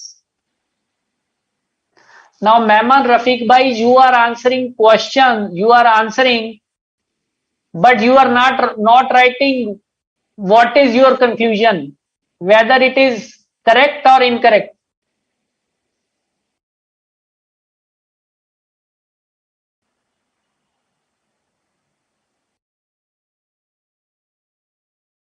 Question number C. Assertions refer to the representations by the auditor to consider the different type of potential misstatements. Now, are assertions representations by the auditor? No. This we have discussed in chapter 1 and 3 also. Assertions are referred to the representations by management. These are used by the auditor. These are representations by management. So this is also incorrect. Okay. Now see D. There is a very thin difference between advocacy threat and intimidation threats to an auditor while performing duty. Now this pertains to your chapter 1. It relates to threats to the independence of auditor. Question number D. Bharat M, regarding assertions question, how you are writing? It is true. Do assertions refer to representations by auditor? These refer to representations by management. This I am telling you since first class.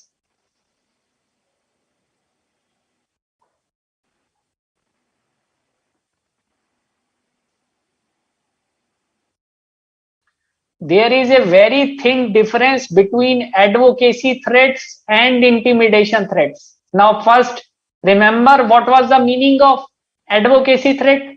What was the meaning of intimidation threat? Whether there is a only small difference between the two.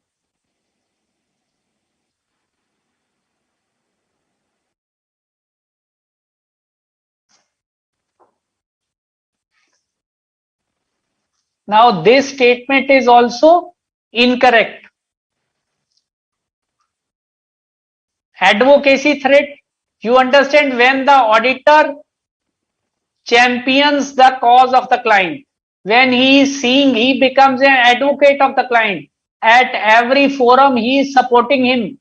So then it becomes a threat to his independence. The public believes that this auditor is supporter of this company and it would not be possible for him to give an independent report.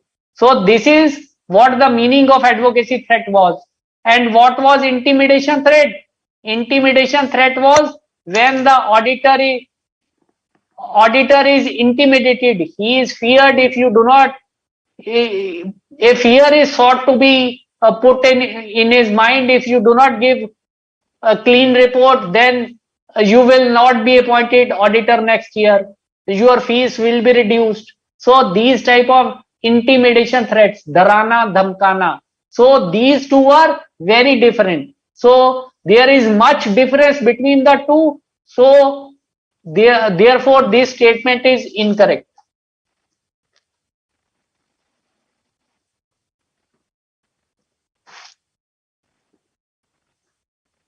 So guys, when you are writing your answer, you have to state what the question is asking. So after explaining what is advocacy threat and what is intimidation threat, you have to state that these two are very different. There is not small difference between these two, but these two are entirely different friends. So you have to twist your answer in that way. Okay. You have to you have to show to the examiner that you have arrived at the conclusion which is asked by the question and how you have arrived at it.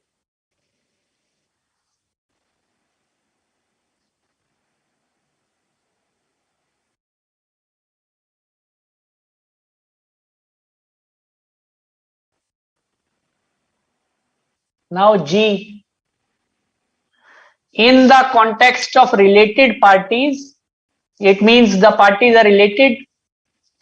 The potential effects of inherent limitation on auditor's ability to detect material misstatements are greater. Yes, it is related to chapter 1 and also chapter 3. The question wants to answer कि related parties हैं, उसमें जो auditor की ability है material misstatement को detect करने की, उसमें जो इनहेरेंट लिमिटेशन होती हैं due to the process of audit, उसके पोटेंशियल इफेक्ट ज्यादा हैं. The potential effects are greater. The potential effects of inherent limitations on auditor's liability to detect material misstatements are greater in case of related parties, in case of transactions with related parties.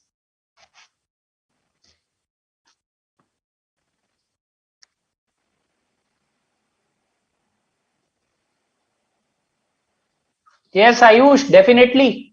When you regarding advocacy and intimidation threats, obviously you have to write a line one or two about in very short what is advocacy threat, what is intimidation threats. Only then you will be able to say that there is not very small difference.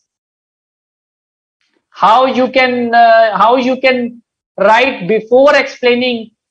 You have to first explain and then write that this advocacy threat means this and intimidation threat means this. Therefore, as discussed above, there is not thin difference between the two. Yes, this statement is correct, because in case of related parties, these transactions might be complex, these relationships might not be known to the auditor. Okay, so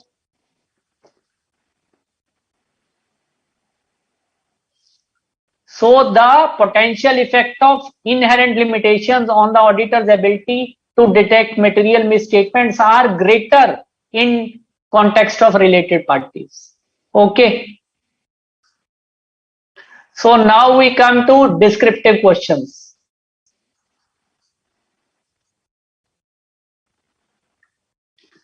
Now documentation of audit plan serves as a record of this question is from chapter 2, audit planning. Plan nature, timing and extent of risk assessment procedures and further audit procedures at assertion level in response to assessed risk. So what are the activities in the planning phase which should form part of auditor's documentation? State with examples. Now students, the answer to question is there in the question itself. So what you have to see is you have to twist it, apply your knowledge you have gained by study the subject. So the answer to this question is at page 2.13 of your module. At page 2.13 of your module, that while planning, certain examples are also given that auditor shall do this kind of audit documentation, like what discussions he carried with the management, okay, and what agreements he has seen, what is the whether he has seen the previous auditor's report, so that it gives him an overview how to plan the audit. So in page 2.13 in box item, these 4-5 items are given. So you have to start the question taking the clue from what is written in the question and write those 4-5 items, and your answer would be complete.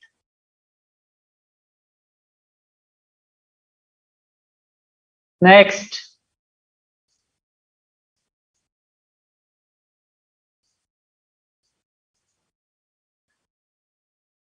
Now yes.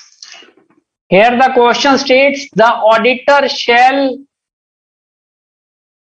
perform audit procedure designed to obtain audit evidence that all events occurring between the date of financial statement and date of auditor reports requires adjustment or disclosure have been identified.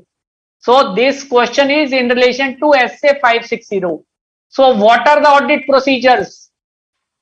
So what audit procedures the auditor has to perform to see that all the subsequent events are identified and these have been disclosed, and if these needed adjustments, necessary adjustments have been made.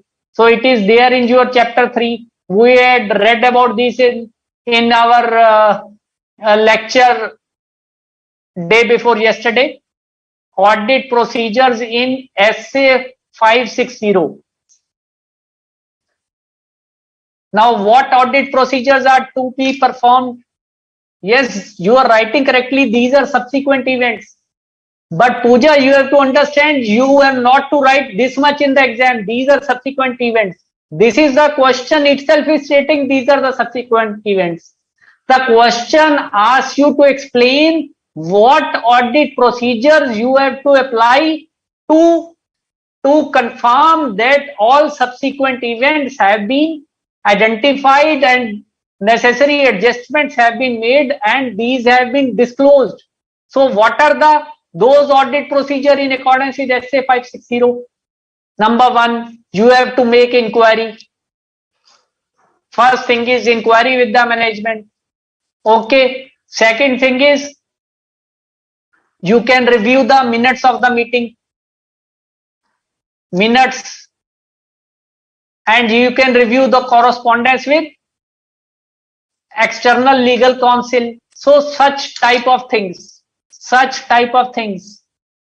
And yes, Annie, you are writing correctly. First, understanding the process, how the management has arrived at identification of those subsequent events. That would be the first step. Then inquiring of management, then reading minutes. So these, now question carries 4 marks. So what you have to write?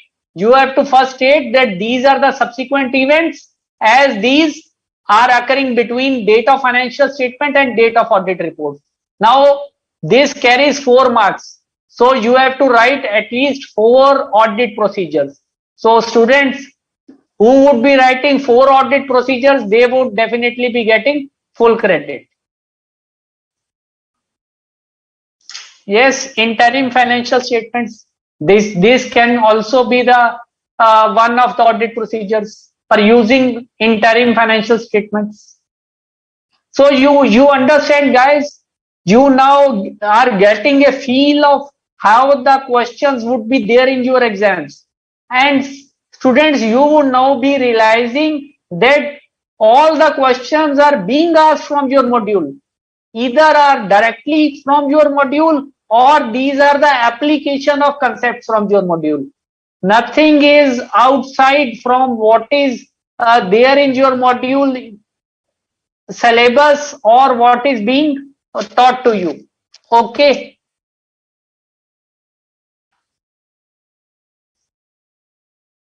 Clear, students?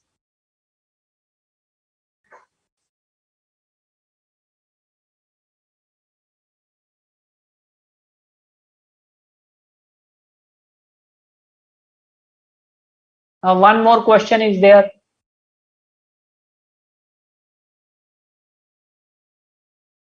Yes. CA Rohit is appointed as an auditor of Grace Limited. He wants to design a suitable confirmation request of few debtors of Grace Limited. Now this question relates to what? Guys, you understand by just reading the question that it relates to SA 505 pertaining to external confirmation.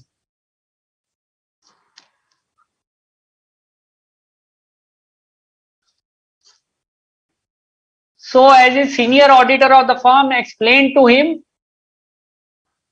all the conditions that should be present to use negative confirmation request as sole substantive procedure.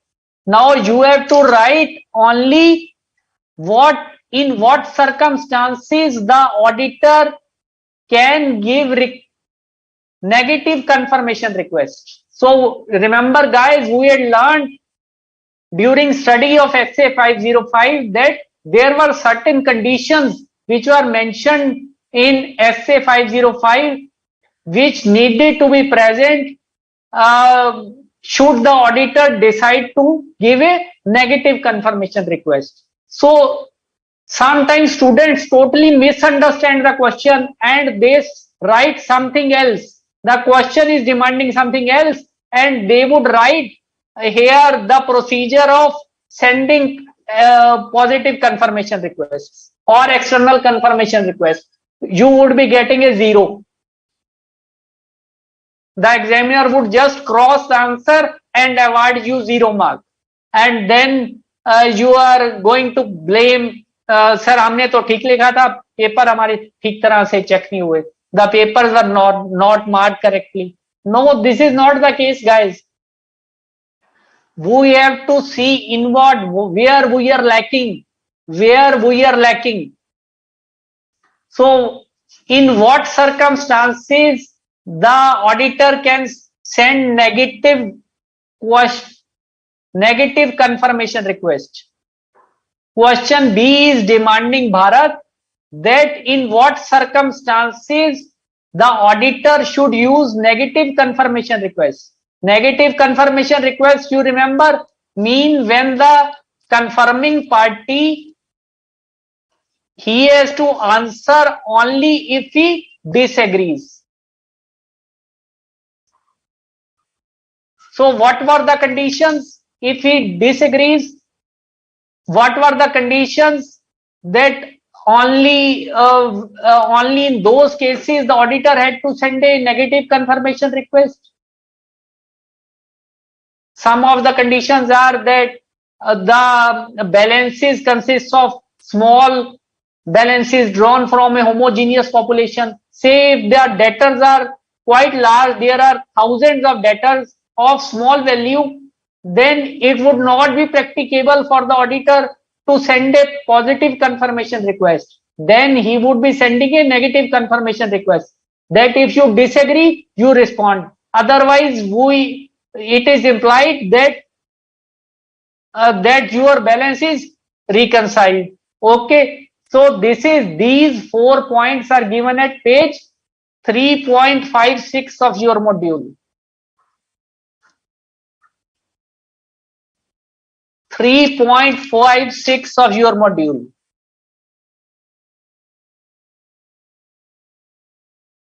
Like risk of material misstatement is low. Yes, it is correct. The risk of material misstatement is low. The population to whom negative confirmation request consists of a small homogeneous account balances like what is there in debtors. Okay. So again, the question is of 4 marks. So if you are writing all the 4 points, you would be getting 4 marks. If you are writing 1 point correctly, you would be getting 1 mark. As simple as that.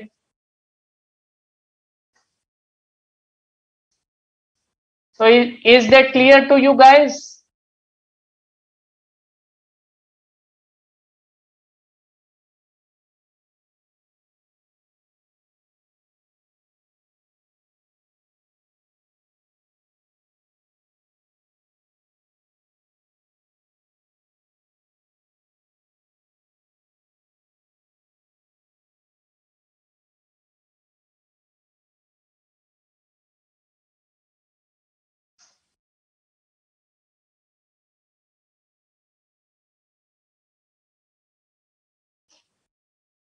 So students, how have you found uh, your live encounter with your question papers? How was your experience, students? Tell me. Did you find it useful? Yes, guys. Did you find it useful? Yes, Hitesh. Obviously, by remembering keywords and key terms and key lines, sometimes some lines would also need to be remembered. You can frame your answer in your own way, but you should not lose a sense of what is being asked for, and you have to answer the relevant point, the relevant information. You would not be given any credit for story making.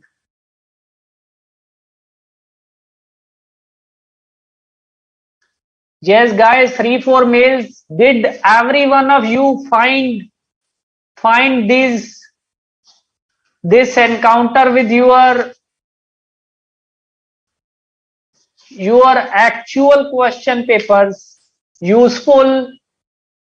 Did you find it useful that how you have to write the descriptive answers and how you should frame your answers? 3-4 marks. What should be the length of your answer? How these have to be correlated? You have to take the clue from the question, apply a logical sequence, apply your thought process from whatever your knowledge of the subject is, of whatever your study of 2-3 months tells you, then accordingly you have to frame your answer in that way. Okay.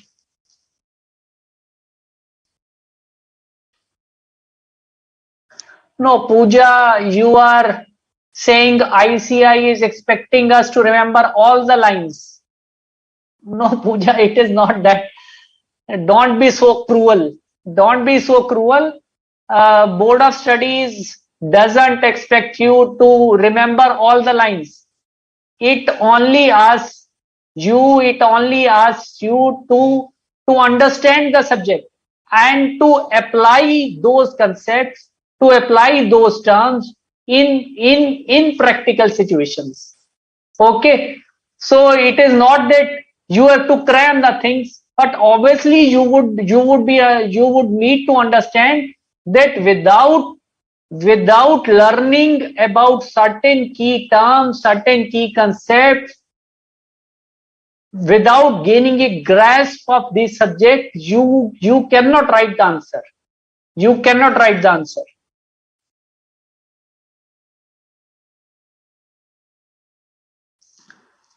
As now Hiral is again sending mail, sir. In page 3.34 and 3.36, we have left out the types of audit evidence and reliability.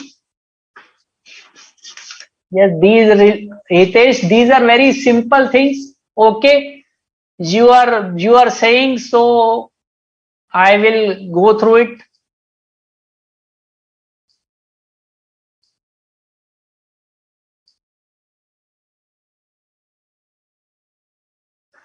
So guys, we are at page 3.35 of our modules.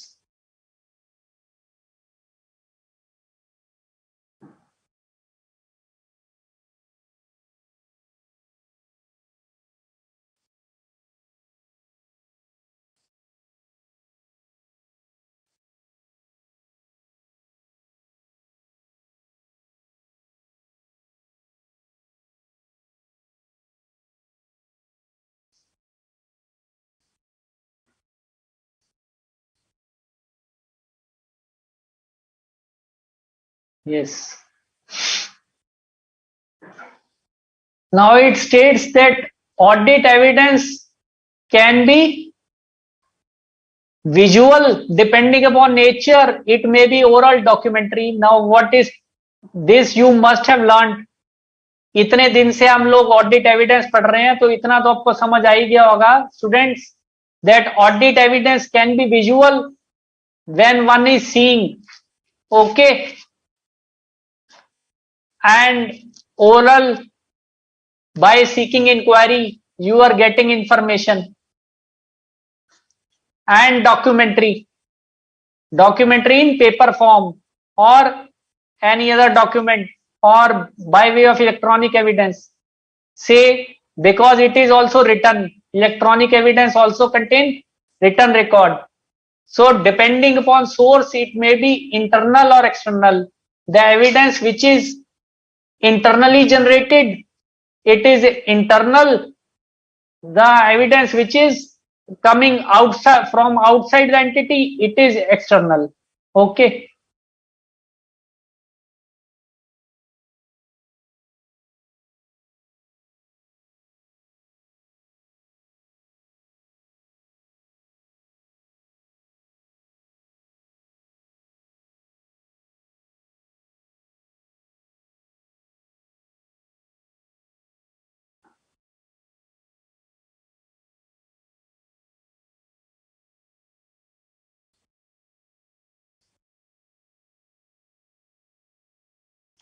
so this is clear. Visual, oral, documentary, internal, external. Internal evidence means which is like sale invoice, this would be generated by the company. Okay, copies of sale challan, goods received note, these are internally generated by the company. And external, like purchase invoice, you are purchasing something, that invoice is coming from supplier, so it is not internally generated. Okay, confirmations are another thing. When you send external confirmation, as the name suggests, it is external. And if some other party is giving to you debit note coming from parties, then it is external. If you are raising the debit note, then it becomes internal. So simple, just simple accounting terms. Simple accounting terms. Simple accounting terms and nothing more than that.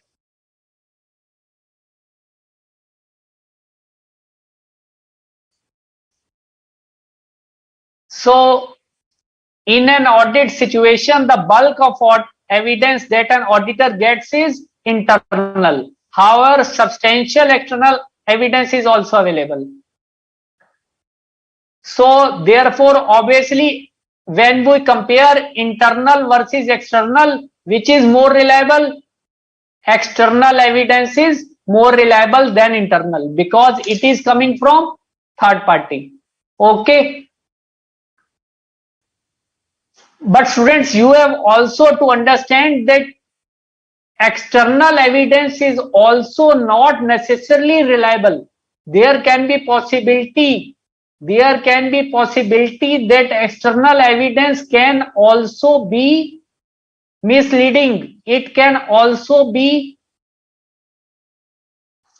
not reliable. So therefore, the auditor has to match internal and external evidence as far as practicable. Okay, and he should see that both corroborate with each other. Like say, if as per financial statement the balance of a debtor is 50 lakh and as per external confirmation also the balance is 50 lakh, then internal evidence is corroborated, it is supported with external evidence. So this again increases the confidence of the auditor. Okay, this increases his comfort level.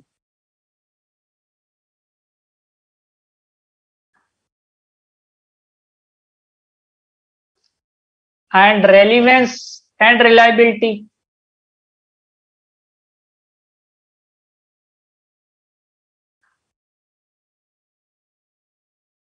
Relevance means that audit evidence it should be relevant with the information which is being tested. It should be related to that assertion. Okay. So relevance deals with the logical connection with the purpose of the audit procedure. Say my audit procedure is observation. I am observing the stock taking process. Okay. So my audit evidence should be such which should be relevant to this process. My audit evidence should be such which should be relevant to the audit procedure. So the audit evidence which I should try to obtain, this should be relevant. It is very common sense. Obviously, the audit evidence which I should try to obtain should be relevant. Otherwise, how I will be able to obtain sufficient appropriate audit evidence? Okay.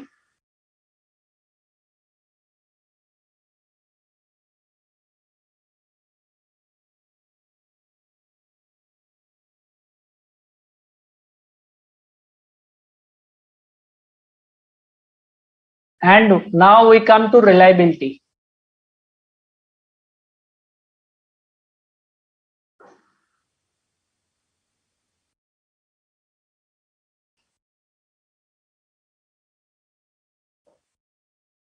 So reliability means that how far it is reliable. Say how far it can be relied upon by the auditor. Can auditor say that this audit evidence he has collected is sufficient and appropriate? So like I told you that information from an external party is not all necessarily reliable, although it is reliable, but it may not be necessarily reliable. Say the person from whom the external confirmation is sought, he does not deal with that subject matter, he is not knowledgeable. I have given external confirmation to a person who is not having much knowledge of that subject. Say I am seeking external confirmation of certain agreement, of certain conditions of the agreement, but I have sent my external confirmation request to some person who is not having knowledge of that that agreement. So definitely I would not be giving I will not be having a proper response. So in effect, the confirmation which I have got may not be reliable. Okay. So this is what we mean by reliability. That reliability of information depends upon the source and nature. From where the source means from where the evidence has come, from where it has come, and what is its nature. What type of evidence has come. So the reliability is dependent upon its source and nature. Say when we seek external confirmation from a third party, the source is third party. It is external. So in normal circumstances, it is more reliable than internal evidence. And what is its nature? What type of evidence is being called for? It is referred to as its nature. Okay.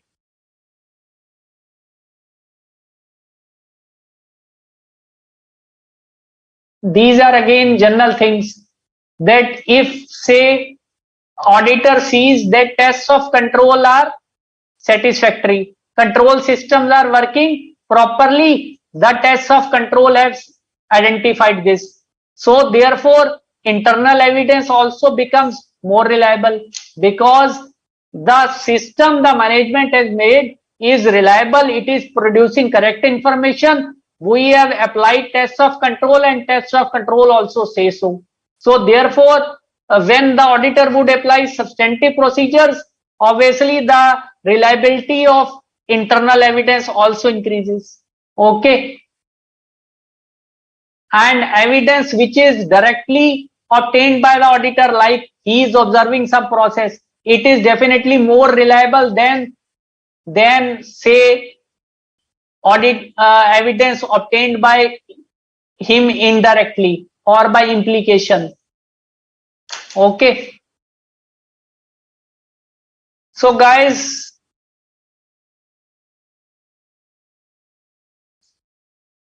so students, this was all about audit documentation and audit evidence.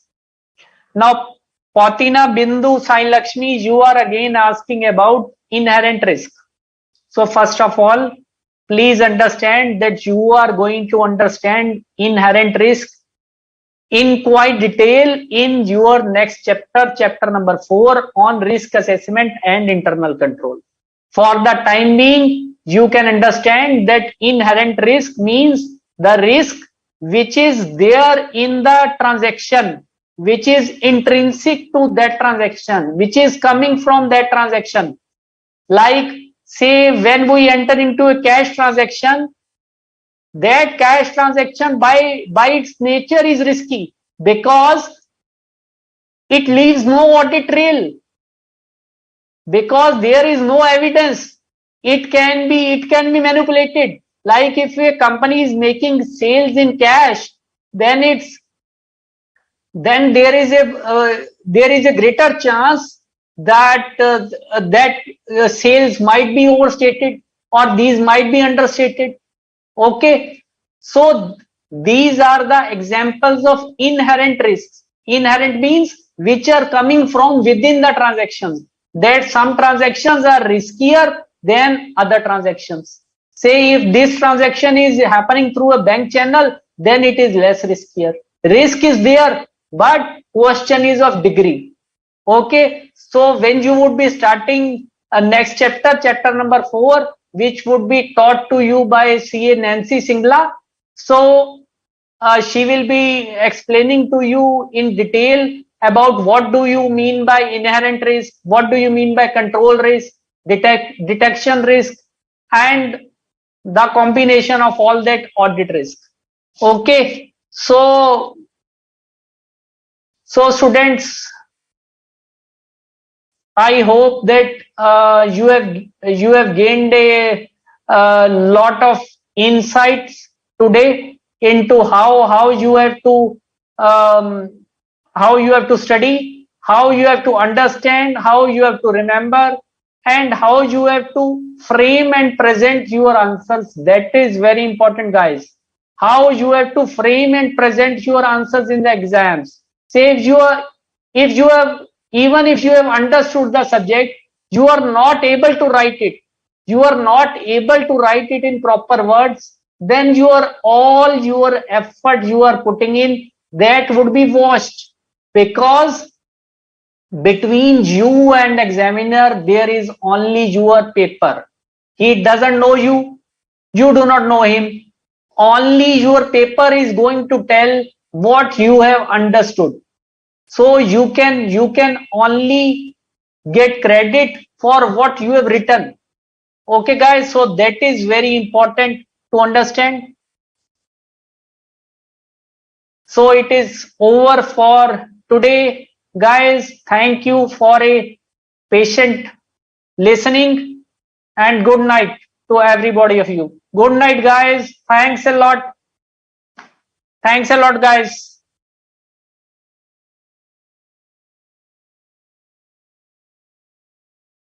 Yes.